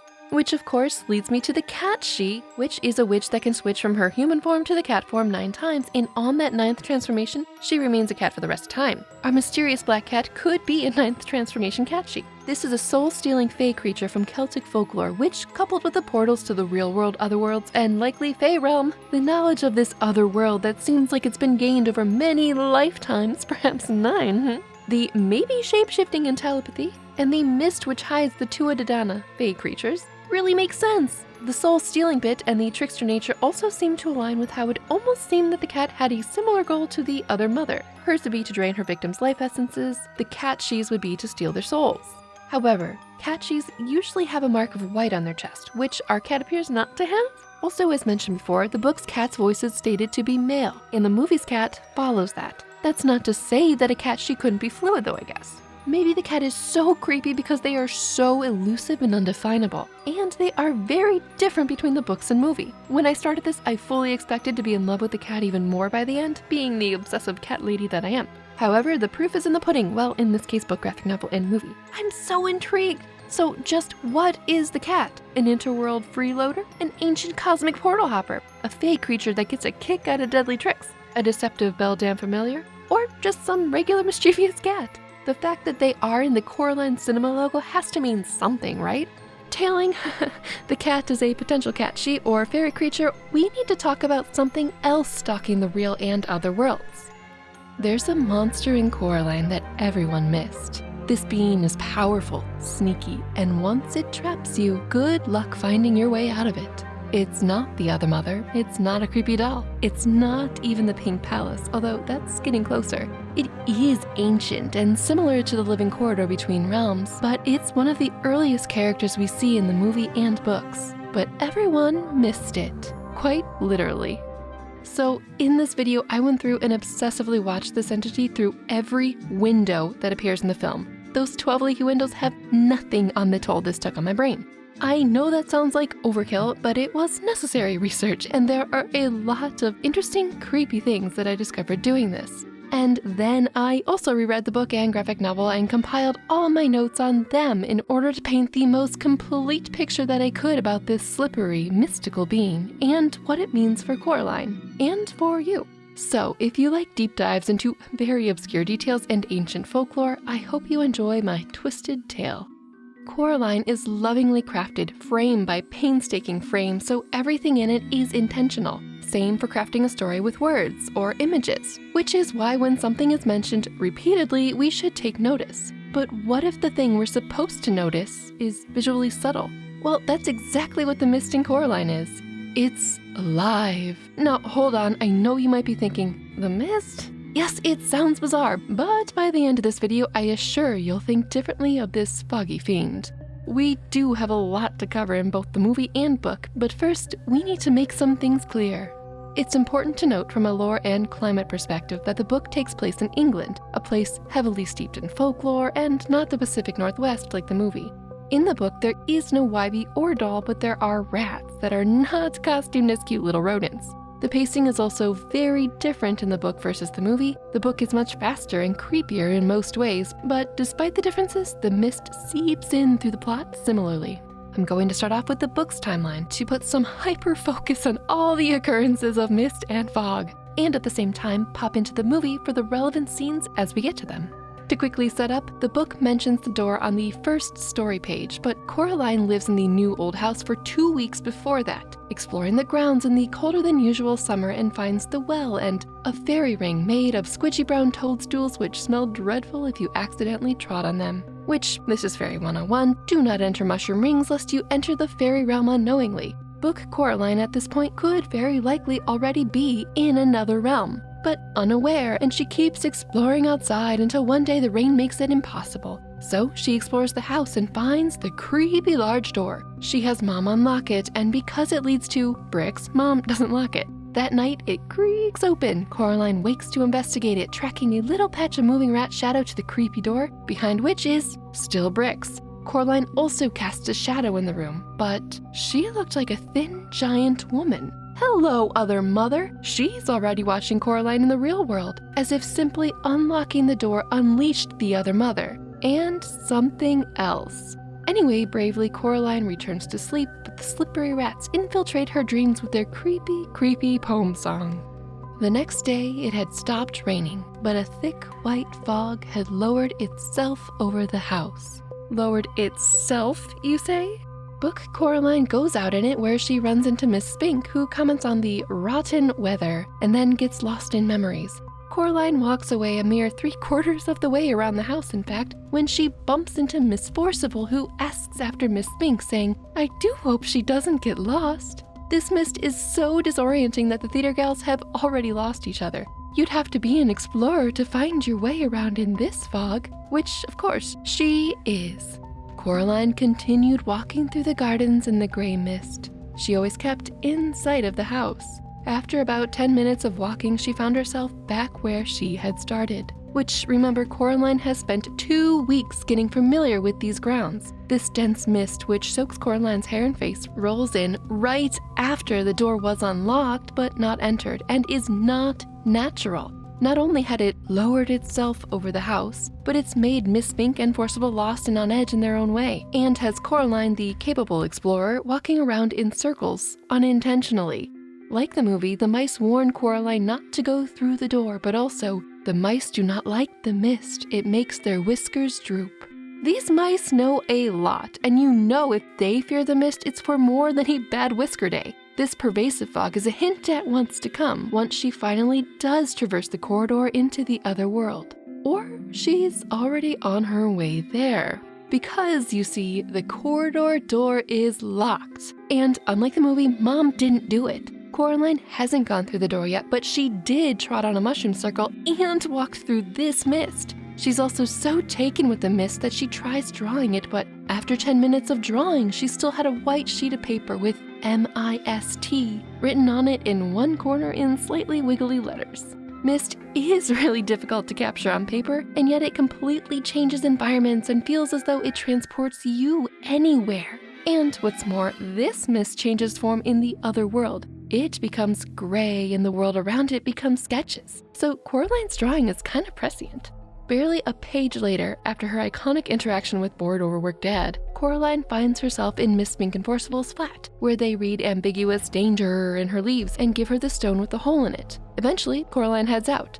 The mist hung like blindness around the house. She stopped and looked around. In the mist, it was a ghost world.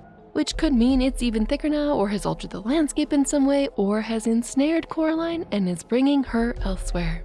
In the movie, this scene takes place after Coraline has unlocked and gone through the door. But to get us here from the movie's perspective, let's rewind just a bit. Myst is one of the first characters we meet. Right after the other mother sews the Coraline doll and it flies out of the starry window, we see our hidden monster right away, in the moody, heavy gray clouds and in the mountains. It's in the first shot the whole time, with Mr. Bobo bravely doing calisthenics on the roof of the ominous Pink Palace, the moving truck, movers, mom, neighbors, a beetle-themed front door, etc. The mist also creeps into the mountainsides. Quintessential Pacific Northwest, right? Perfect for setting the tone and location of the movie, yes, but it's also much more. The clouds loom overhead as Coraline explores and unwittingly steps into a mushroom ring, not great, and then sticks her head in. The next day, the clouds are closer to the house. It's raining so much that exploring outside is impossible, almost like something wanted Coraline to have to stay in, to find and unlock that creepy little door. When Coraline bargains with her mother in the kitchen, we see raindrops through the thicker, blurred kitchen window. But judging by the swaying pine trees, it's pretty windy. And yet, it's still foggy despite this. This cloud must be tenacious and purposely moving towards the house like it has a mission. This is when Coraline gets the spying doll. Every window leading up to finding the door is misty. The one in Dad's office is dreary. The 12 leaky windows are, surprise, surprise, fogged the fog up. The drawing room themed beetle windows are clear but rainy when she finds the door. That night, Coraline goes through the tunnel to the other world where all the windows are not misty but clear and starry. A tiny silver sliver of waxy moon is hanging in the kitchen window, and Dad's office shows twinkling stars, not dreary rain. This is very reminiscent of the intro scene, all darkness and stars. Coraline wakes in what we assume is her real bedroom, and there's low billowing mist right outside of her window. Well, dense fog. Fog is technically denser than mist. Cut to the kettle with steamy steam to crank up this extra misty morning. Just look at that heavy fog that rolled in even closer to the house. This is the mist scene from the book, but visually changed so that we could see the animation and not just, fog. Coraline goes out in it, and it gets thicker up by Mr. Bobo's flat, inside of which is a pot boiling over, steam spewing out of its lid. By the time Coraline gets to Spink and Forcible's flat downstairs, the mist has reached the house, and the fog has gotten so heavy that it's absolutely pouring down into the stairwell, almost like it's reaching for Coraline, following her, trying to grab her. And because we're 2 for 2, let's go for 3. As the actresses warn Coraline about danger and prattle about death, the tea kettle boils, more misty steam coming out of it, and then of course the teacup and pot. So there's misty wonderland outside, of course, but also mist inside each residence too.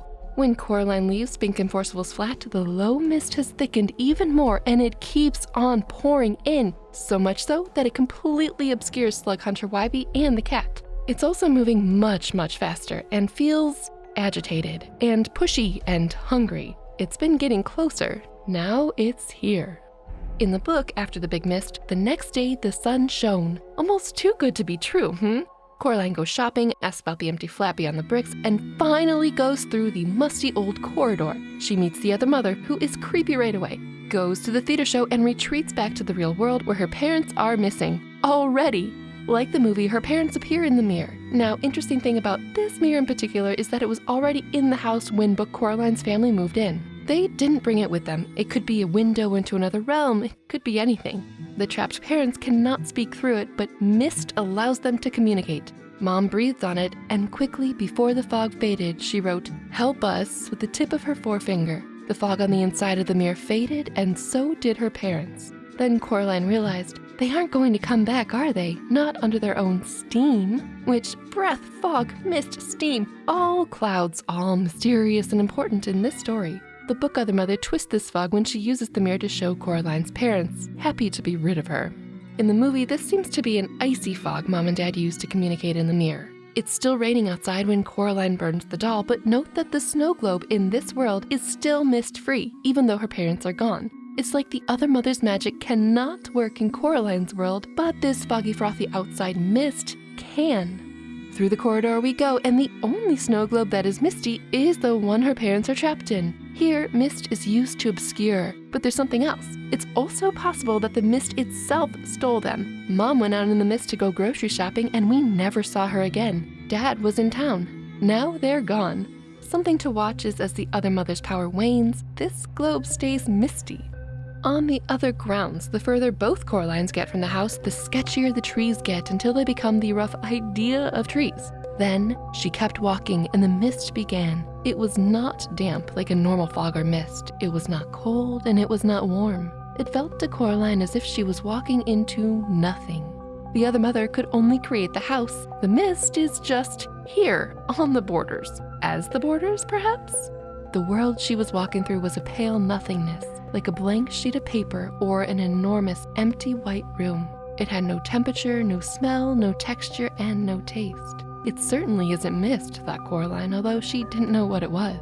There was no ground beneath her feet, just a misty, milky whiteness. Just like her first Misty adventure, she's back where she started, at the dark house which loomed at them out of the formless whiteness. The cat confirms that she hasn't gotten turned around, it's just a very small world. This scene plays the same in the movie, but the house, instead of looming darkly like in the book, sort of Twilight Princess glitches back into existence on top of the empty white fog that's not a fog. After she finds the second soul, outside the world had become a formless, swirling mist with no shapes or shadows behind it, while the house itself seemed to have twisted and stretched. The other mother's power is weakening with every soul found, and the mist that lingers on the edges of her power is encroaching more and more, erasing her trees, distorting her home. Coraline tells the other mother that she only has one more soul to find. "Thank you, Coraline," said the other mother coldly, and her voice did not just come from her mouth. It came from the mist and the fog and the house and the sky. She's just creepily standing there in the paper gray fog of the flattening world. Between her voice coming from everywhere and the flattening of the world into fog, it seems like the other mother is unraveling in this mystical mist. On her way to the third soul, Coraline walked around to the side of the house in the gray mist that wasn't a mist. "I'm an explorer," said Coraline out loud, but her words sounded muffled and dead on the misty air. This more than mist entity is everywhere and hungry, eating her words. And from now on, the word mist is no longer referenced, but gray seems to have replaced it, like the gray in the movie. Once the exits have flattened, the house no longer looks real, more like a drawing, a crude charcoal scribble of a house drawn on gray paper. The mist, well, gray, is everywhere now, gray overtaking the scrawled house. The soul's marbles are also a frosted gray, like the other mother's influence has been drained from them.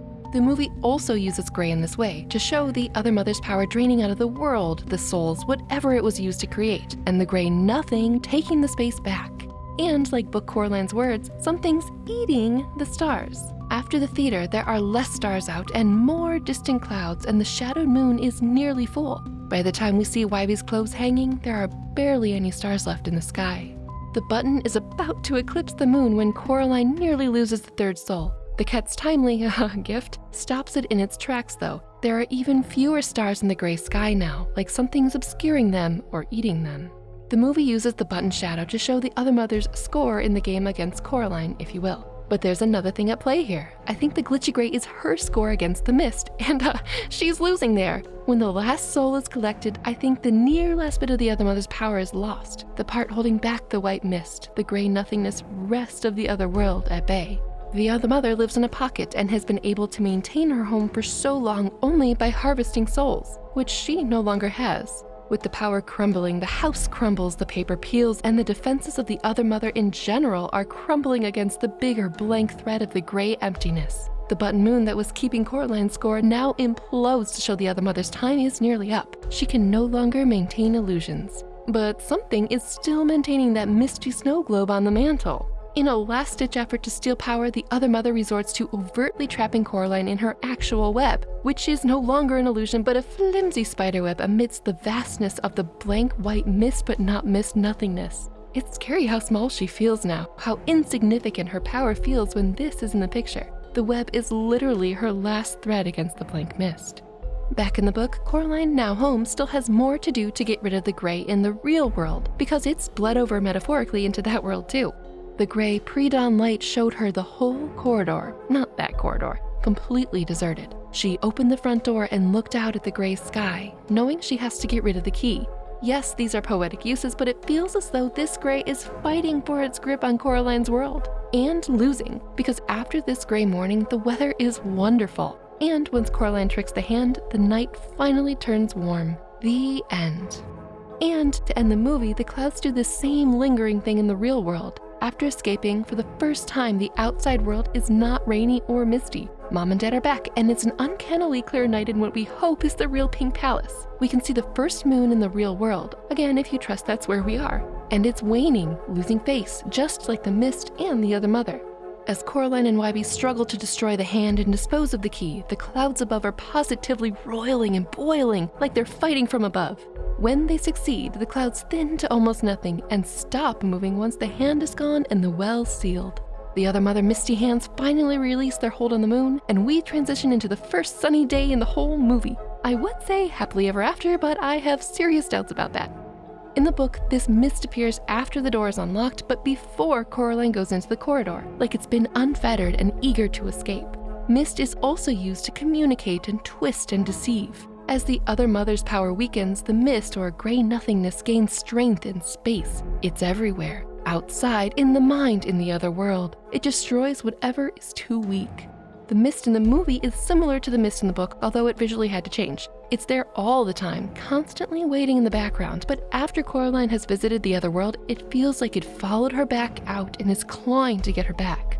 In both the book and movie, the fog and mist is present in the real world and the other world, both as clouds and then as gray nothingness. The other mother's magic, specifically the snow globe, does not show in the real world, but the mist does. Now for some fun, by looking through all the windows in the movie, we get to track a few things. First is the mist and how it works between the worlds. Generally, it's always foggy or rainy in the real world and starry and clear in the other world. Then they flip. As the other mother's power weakens, there are fewer and fewer stars in the other world, and it becomes dark, whereas the clouds pull away from the real world windows. Second, through the windows, we also get to track how time is passing in the other realm via the moon phases. When Coraline first visits the other world, we see a tiny sliver of a waxing moon. In our real world, this would actually be a waning moon. It's almost a dark moon. But here, it either seems backwards, and that's how I'll call it, or relative to the other mother's increasing or decreasing power. Because next trip through has a half moon rising above the garden, and by dinner breakfast time, the moon outside the kitchen window is now a smidge more than half full. Next time, after Coraline runs upstairs to get away from the buttons, we see nearly a full moon. Back home, after saving her parents, Coraline's real bedroom window shows a waning moon and a clear night. If these moon phases are anything to go by, time passes a lot faster in the other realm. We went from essentially a new moon to a full moon over the course of a couple days in the real world. In the book too, a ghost child says, "She'll keep you here while the days turn to dust and the leaves fall and the years pass one after the next like the tick, tick, ticking of a clock." Time passes differently in the other realm, kind of like the fairy realm, which is a major clue as to what our sentient-seeming mist could be. And finally, this is where we get into some nerdy-specific mist folklore. Unlike rain, where there's usually some warning that it's on the way, tree leaves will turn upwards, thanks Grandma, as a hint, mist can just appear, sometimes out of nowhere, specifically fairy fog or faith fiata. We've sort of covered it here before, but it's extremely important in this context, especially when you consider the book and how it's more steeped in folklore. The fairy mist's purpose is manifold. It's what the ancient beings, the Tuatha De Danann, would wrap themselves in to hide from humans. According to legend, this enabled them to survive, but also to sneak up on enemies or to capture mortals. Book Coraline accuses the other mother of stealing her parents, and Wybie uses the word stolen when talking about his great aunt. This mist can roll into the hills and mountains of the countryside without warning, and woe be to anyone caught unawares in it. They could be transported to the fairy realm. The Coraline mist could be a type of fairy mist. We've also covered that the cat could be a type of fairy entity, and we also know from the book that the other mother has access to the fairy realm by the little fairy soul she trapped ages ago, or the other world is a fairy world itself. Fairies are notorious for unfair bargains, here skinned as games. They also use food as a way to entrap a mortal into their realm longer, just like the other mother in her mouth-watering cooking. Also, everything supernatural happening after Coraline crosses into a mushroom circle at the very start of these stories certainly seems like fairy mischief to me. All these little details add up. The mist in Coraline seems to act just as fairy fog, but with some mind of its own, or worse, a mindless need to expand and overtake.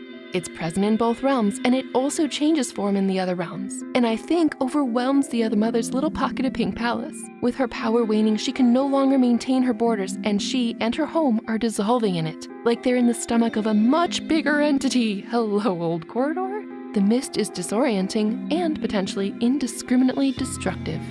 Another way to look at this mist is in terms of being a symbol. Mist is commonly used to represent the border between reality and non-reality, like dream worlds, fairy worlds, and in this case, the other world. It's a liminal space where anything can happen, best dreams and worst fears, and appears naturally on both sides of the things it's separating, like the real world and the other world. It can go between because it is the between. And if one of the worlds is losing power, well, the border pushes more and more into it. In Coraline, all it took was a little key and a lot of imagination to set it loose and begin a terrifying adventure. To get a bit esoteric, this border concept is perfectly summed up in one particular type of tarot card, the ace. It can be of any suit, cups, pentacles, swords, wands, because they all follow the same thing. A single hand holding the suit, potential, coming out of the clouds. clouds here are used as a threshold or an entry point into reality. The obscured made visible. It's full of potential. Can we just appreciate how cool that is? It feels like the other mother's hand is trying to guide or beguile us, or handing us a key to a problem. Myst. What everyone missed. But I hope you enjoyed this kind of poetic, very obsessive video about the mists in Coraline. Just what or who was maintaining the snow globe trap? The powerless other mother, or the swirling, shapeless, tasteless mist, or something else? Hush and shush. Say nothing, for the beldam might be listening. What exactly is a beldam? Why isn't that term brought up very much in Coraline? Are spiders involved? Scorpions? Is the other mother part fairy? How are button eyes and wild eyes and one poisonous beauty potion tied together? How does the other mother change form between the Coraline book and movie, and is that relevant? In the movie Coraline, the other mother has us on pins and needles, as she is made of, well, pins and needles. Her movements and lair become more spider-like as her more terrifying form is revealed. In the book, she is a paper white-skinned, crimson-clawed, sharp-toothed mess of motion. She's always moving, whether it be her hair blowing in a non-existent breeze, or her fingers tapping and twitching and dancing in anticipation or agitation.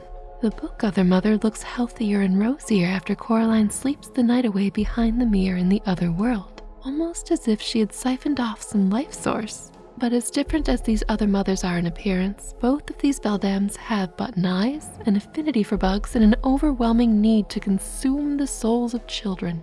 Are these traits common among all beldams, and which traits track back furthest?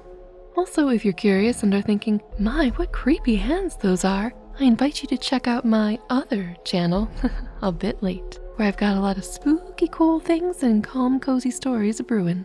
So what exactly is a beldam? The phrase has been around a long time and has an interesting origin story itself, even if there's not very many Google results on it.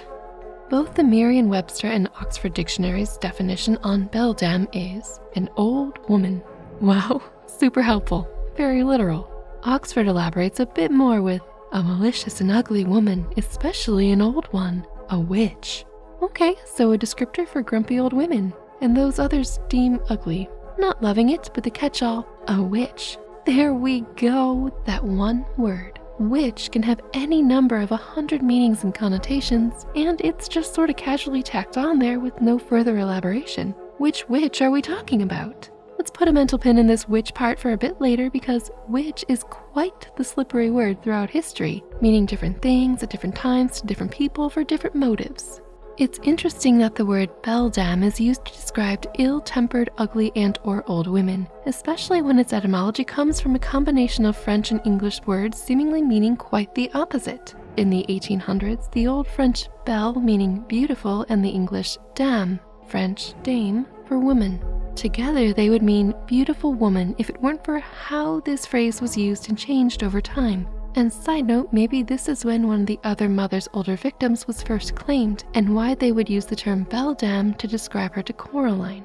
Anyway, now, when used in late Middle English, the word beldam or beldam meant grandmother. Belle in English meaning grand, so a designation which, yeah, grandmothers can be old, sure, but they're not always ugly and mean and spiteful. So where does that newer or older, evil, ugly, witchy connotation come in? Right about in the middle of when a particular usage of the word beldam was widely used, in 1819, English poet John Keats wrote a ballad titled La Belle Dame sans Merci, or The Beautiful Woman Without Mercy. This got its name from a French poem about rejected love with the same name written around 1424. Now that without mercy part definitely sounds like our soul-scrounging arch-nemesis from Coraline. And after hearing what this ballad is about, there's even more of a connection. Keats writes about a beautiful child of a fairy who seduces a knight with her wild eyes, and by singing in strange fairy verse something to the effect of, I love thee true, not unlike the other mother's oft-repeated phrase, I'll love you forever and always. Like Coraline's other mothers, this beldam feeds the knight's sweet relish, wild honey, and manna-dew, all things that sound delicious and rather extra, just like the other mothers packed like meals for Coraline. Eating food proffered by fairies and gods is quite a tricky ordeal with major consequences. Just look at Persephone and the pomegranate seeds, required to reside part-time in the underworld because she ate of the food there. Back to the ballad, the fairy daughter and the knight end up in her elfin grot, where she cries, so he kisses her, and then she lulls him to sleep, where he has a dream of pale kings and princes, not unlike the ghost children, who warn him that La Belle Dame sans Merci hath thee in thrall. The knight wakes, up for interpretation, on a cold hillside where he forever, alone and palely, loiters forevermore. I can really see Coraline's other mother in this ballad, with the wild eyes that stand out to the knight are like the uncomfortable button eyes of both other mothers. This beldame lures the knight in with promises of comfort and potentially romance, whatever the knight was looking for, just as the other mother lures in her prey by seeming to provide whatever they are most looking for. For Coraline, it's a mother and a father who are more actively involved in her creative world. Colorful clothes her real mother won't buy, faraway friends brought near, fun and frivolous toys, and good, recognizable food. No more of Dad's experimental recipes. Each of the other mother's previous victims was lured in with a promise of their own heart's desire fulfilled. And, as an added bonus, Keats's beldame is a child of the fairies. In Neil Gaiman's book Coraline, one of the husked children the other mother ensnares is actually a fairy. This is interesting as it could mean that the other mother herself may be part fairy and able to travel between the mortal realm and the fae realm because of that. Or her web of lies and deception lies at a crossroads, as covered in this video here. Also, the fact that the knight in the poem dreams of the beldame's past victims, the pale princes and kings, warning him that he is now in her thrall absolutely sparks some similarities to how both the book and movie Other Mothers' past victims warn the still living Coraline about the true nature of the other mother. The beldame's elfin grot is her lair, just as the other mother has a lair on the other side of the corridor, where the fairy child seduces the knight with tears and then lures him into what seems to be a forever sleep, where he meets the souls of the others. Keats' poem La Belle Dame sans Merci inspired a lot of the 19th century femme fatale iconography, beautiful but deadly. And this beautiful but deadly woman can easily morph into a deceptively beautiful but deadly woman, a trickster. The ugliness of the witchy beldame serves to warn readers about the true nature, ugly, of the pretty and seemingly loving woman. Maybe not a witch in the sense of the nebulous Oxford Dictionary definition, but certainly bewitching to be sure. And really though, so many people were accused of being witches as an excuse for someone else's behavior. Oh, she bewitched me, or I was compelled to do this thing because of their wiles, etc. Of course, this witch accusing is a much bigger and more nuanced topic and out of the scope for this particular video. But I want to get back to those entrancing wild eyes from the ballad and the button eyes that make many so uncomfortable with the other mother beldame. But before that, let's take a look at the Italian for beautiful lady, belladonna. If this word seems familiar to you in a poisonous way, you are absolutely right to feel that way, and Sally would be so proud. Belladonna is a type of deadly nightshade, definitely seeing the tie in between beautiful but deadly here, that was used as eye drops to dilate women's pupils back in the day. Yikes. Yeah, it would make them look sparkly and wide-eyed, some would say wild-eyed, like our beldame in the Keats ballad. These little poisonous drops, of course not regulated back then, would cause blindness and heart palpitations among other unpleasant side effects. Do not use them, obviously. But it's kind of poetic in a twisted way. The beldame with the wild eyes that promises love as she entraps and maybe kills the knight, kings, and princes. The beldame that makes promises of the heart as she entraps and drains the souls out of children, maybe killing them. And the belladonna that promised young women an attractive look in order to snare the attention of a love in society, only to leave them with serious harmful side effects, maybe killing them. The way each of these beldames claim their victims is through their eyes. Wild, passionate moments, sewn buttons, or self-administered poison. Eyes are the window to the soul, after all. I do love it when motifs can be stitched up neatly, but there is something else that claims a hold on the word beldame. Something that I haven't really been able to track down to a source, but I have seen traces of online. Some blogs write it as a type of forest witch who acts exactly as the Coraline beldame with regards to trapping children and playing games. But there's no information beyond what a particular writer writes. These entries are mostly from 2019 and after and don't link to any sources, so while there are a lot of details that conveniently very nearly match our Coraline other mother, like spiders, glamours, etc., there are not a lot of solid pieces or sources, which is really frustrating. But an older, quote, blog from 2010 mentions a Romanian forest spirit, a Beldan named Mumapăduri, who, while inhabiting a very, very ugly body, protects the untouched forests in which they live. That's very noble. They grow to hate humans who destroy what the spirit is protecting, understandably. Mumapăduri has a girl, Vatapăduri, who is a forest girl demon that lures travelers in with her beauty, then becomes a monster once she has them, not unlike the other mother. This story is very old, and I've looked and looked for an older version of it because 2010 is not old, and the book Coraline was written before then. Alas, no dice beyond a story published in 1885 that mentions a scorpion witch who breathes fire. And yes, I'll be covering the story on the A Bit Late channel, so stay tuned there. But no specific mention of Beldam like the first story.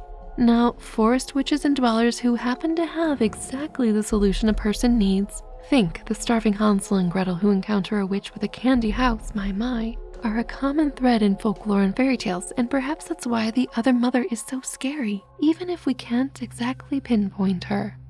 So that's how the other mother, the Belle Dame, is tied to poems, poisons, beauty glamours, fairies, mythic meals, old witches, the promise of forever and always love, and more. Now that we have a clearer idea of what a Belle Dame is, why the obsession with sewing button eyes onto every kid she encounters? Why are we so repelled by button eyes anyway? Is there a folklore root in that fear?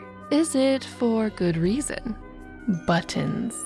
You either love them, aw, cute as buttons, or they trigger something in your soul that makes you just a smidge uncomfortable. Or you just use them to fasten clothes and such and don't have any weird emotions tied to them. Lucky you. But after today's video, you may have an altered, a little sewing joke, outlook on these little discs. Why does this little fastener cause so much of a stir? If you've seen or read Coraline, you may have more than an inkling. There's no doubt about it, the thought of sewing buttons on top of your eyes is really creepy and, if you're squeamish, nauseating. And there may be a really creepy reason, well, a few reasons, that buttons seem so creepy. The movie and book Coraline bring these plastic discs front and center. Our very first visuals into the movie world of Coraline are of the other mother sewing a doll together with, of course, button eyes.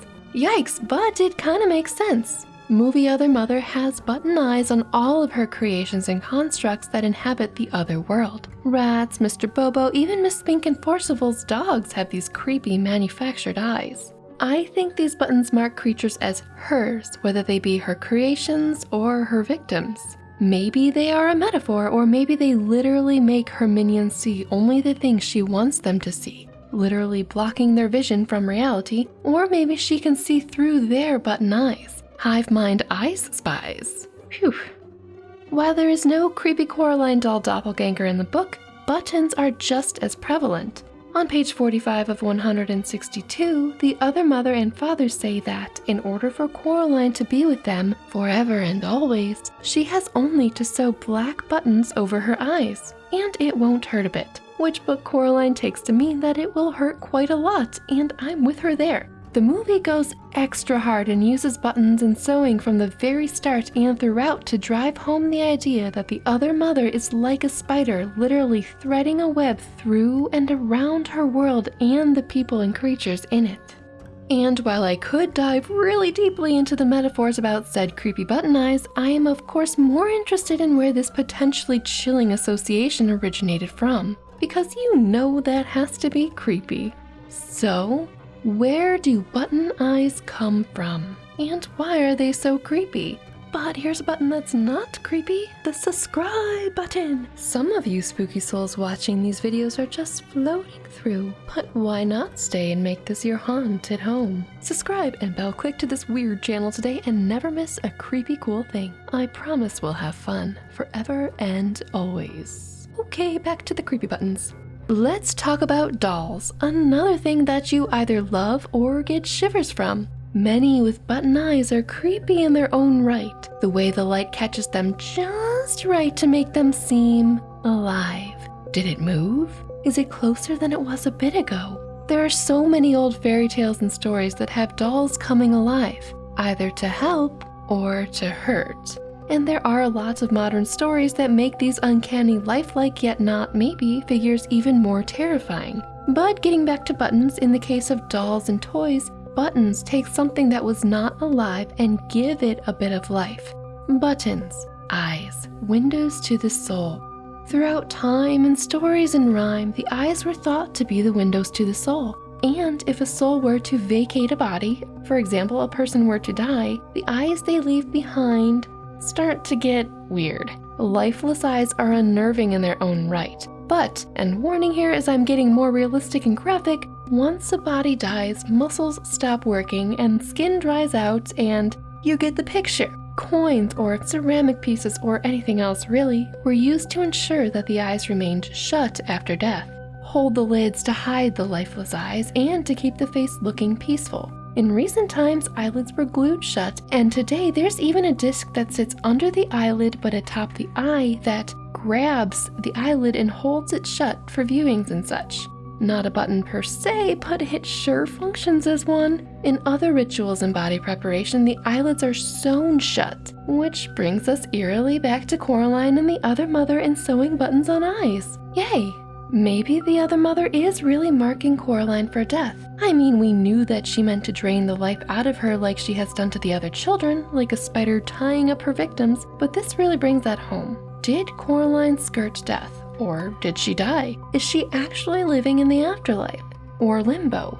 She did partake of the other mother's meals after all in a Persephone and Hades type arrangement. The husks of the drained children she set free might help to answer that on page 83 in the book. Names, names, names, said another voice, all far away and lost. The names are the first things to go after the breath has gone and the beating of the heart. That sounds like death to me.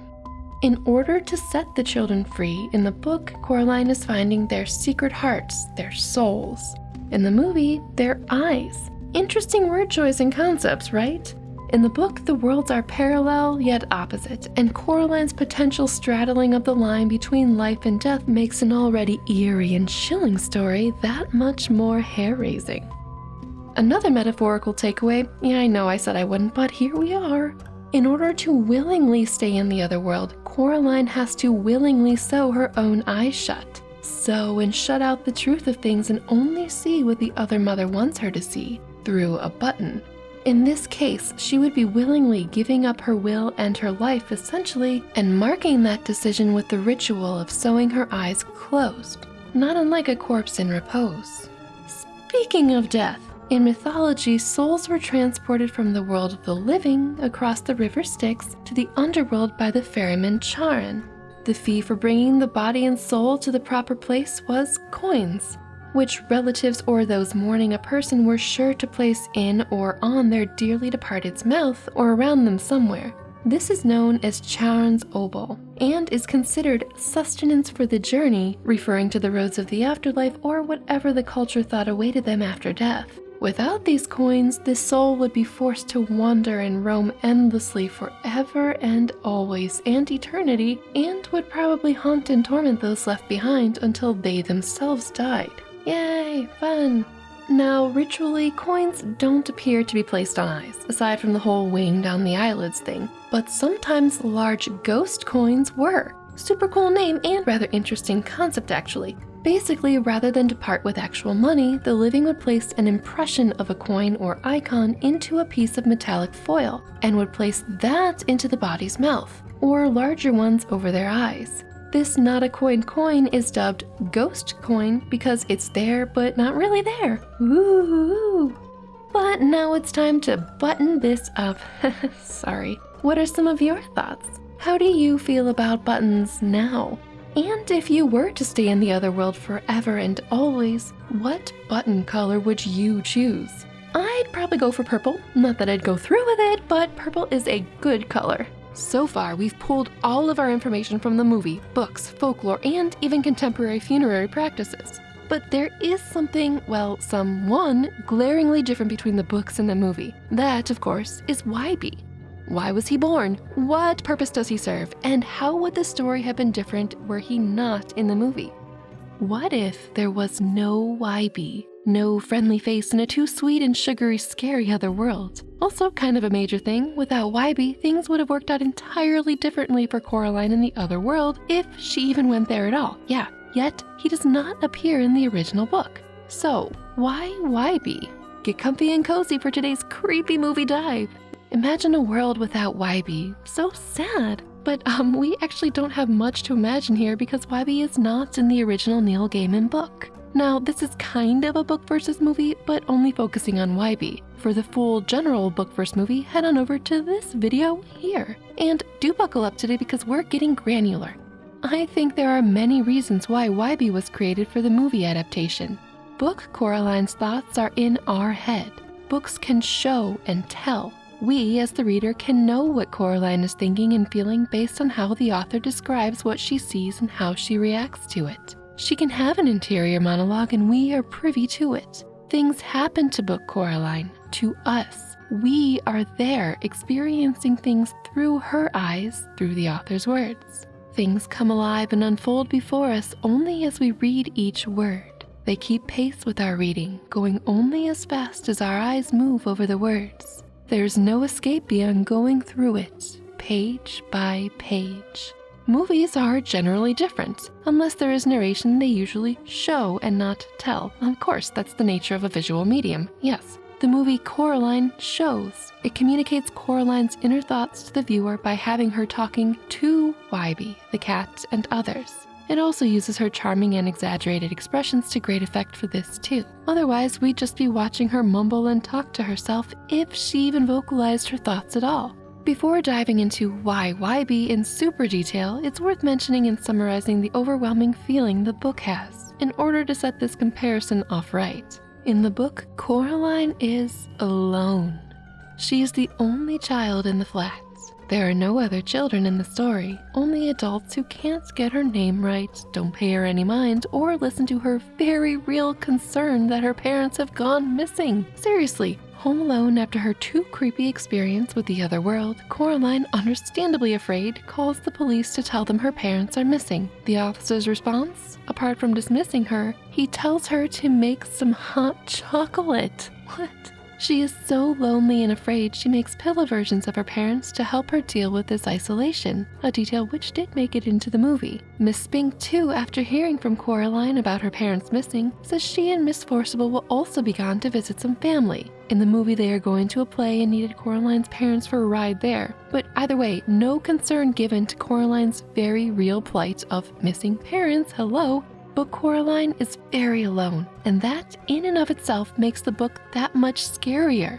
Alone, no help to be found, no one to rely on, no one to believe her, all while trying to deal with the unknown danger of the other mother and eventually braving it to save her parents. Now here's where I'm getting super specific. What Wybie adds to the movie and why Wybie in particular when there are plenty of other characters from the book that are also in the movie. Miss Spink, Miss Forcible, Mr. Bobo, the cat, Coraline's parents, the Husk children, etc. all talk to Coraline, and we certainly get a sense of her sass from her interactions with just them. This is basically a Wybie appreciation montage, so let's go. I think Wybie is necessary to show what a sweet, saccharine, idealistic world the movie Other Mother has created at first, particularly Other Wybie. Real Wybie tries to befriend Coraline, but she's too awful to him, and she really is. And he doesn't really put up with her attitude. I mean, I can't say I would either. Other Wybie, on the other hand, tries to break Coraline out of her delusions of the other world after a bit. Something the other mother punishes him for later by sewing his mouth into a creepy smile. Even if movie Coraline is at first oblivious to the obvious signs of trouble with the other world, Other Wybie acting out against the other mother's agenda is eventually enough to snap Coraline out of it. But back to the beginning. Movie Wybie gives Coraline information she learns from other sources in the book. For example, early on he says the line about the well that's so deep if you fall down it, you'll see a sky full of stars even in the middle of the day. Also, because he is the grandson of the Pink Palace landlady, that his grandmother never rents out to people with children. Yeah, we should be getting uneasy already. He also sets the viewers up for the expectation of adventure right away. when he hints that with an unusual name like Coraline, unusual things are bound to happen to Coraline. Coraline is pretty much ignored by most adults in the movie, and it's the same way in the book, but worse, like I mentioned a bit ago with the police and the hot chocolate. Wybie gives movie Coraline at least someone to talk with. It's Wybie who gives Coraline the doll of herself in the movie, kicking things off in a way. In the book, it should be noted that there are no dolls aside from the pillow parents Coraline makes for herself to feel less lonely. In the movie, after her talk with Miss Spink and Miss Forcible, Coraline's encounter with Wybie in the Myst provides not only some comic relief from the growing threat of danger, but really gives Coraline a chance to say aloud, "You're just like my parents, you don't listen to me either." We are supposed to infer that she feels very alone and misunderstood in saying that. She could stand to be a lot nicer to him though. Seriously, without Wybie, Coraline couldn't just declare this aloud in the movie. Wybie also says his grandmother has never let him enter the Pink Palace because it's dangerous or something. If we didn't know Coraline was in for some trouble by this point, we certainly do now. He tells about his grandmother's twin sister, who is also not in the book, who disappeared. Yes, we should be very much on our guard, even if movie Coraline isn't. Other Wybie makes the other world fun, at least at first. Coraline has a friend to share the otherworld experiences with. Either Wybie first appears after the second meal, the dinner-breakfast food meal, just after Other Mother says Coraline and her, quote, friend have been invited to Mr. Bobinski's mouse circus upstairs. Coraline is not thrilled about having Wybie in this perfect otherworld at this point, but the Other Mother has fixed him to be silent. Gross. Here, Other Wybie's purpose seems to be to lower Coraline's guard to make the other world still more appealing. They definitely have a great time at Mr. Bobo's amazing and cute mouse circus after all. This lowering Coraline's guard bit is unique to the movie and how developed it is, where the other world seems a paradise. In the book, Coraline is already convinced that the other world is not the place for her, and she does want to leave. Let's take a look at the book's Wybie-less, creepy version of the circus, shall we? In the book, the rat circus takes place in Coraline's other bedroom of gross green and pink, after the Other Mother suggests Coraline go play with the rats from upstairs. Super fun time? Who scurry about and sing one of their creepy chittering chants, until Other Mr. Bobo comes to collect them. Fun play dates? In the movie, even in Wybie's absence, he's still helping to give us tidbits of unsettling information via the cat. Before movie Coraline enters the theater, the cat says that he and Other Wybie talk, in their way, about how unlike a mother the other mother is. Listen up, movie Coraline. The theater, another place that's way creepier in the book, naturally. But in the movie, Other Wybie is there to ease it a bit, saving her a seat and even throwing her a rose.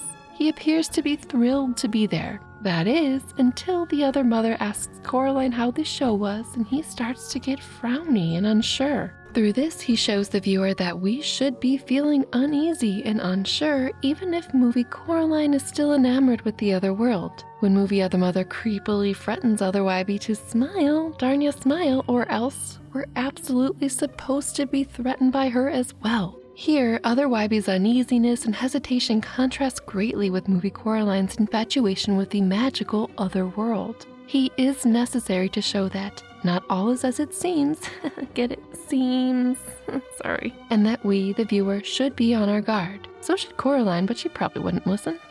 At this point in the book, well, earlier, truth be told, Coraline is feeling exactly what movie Other Wybie is trying to show. Unsure, on her guard, and very much creeped out. We know this because we are told this and experience everything with her through her. The book theater show? Way less alluring. And of course, creepy as all get out. No Wybie, no skin change, no fun stage happenings, no sparkles and sonnets, no way. Instead, book Coraline is tied to a spinner and has knives thrown at her.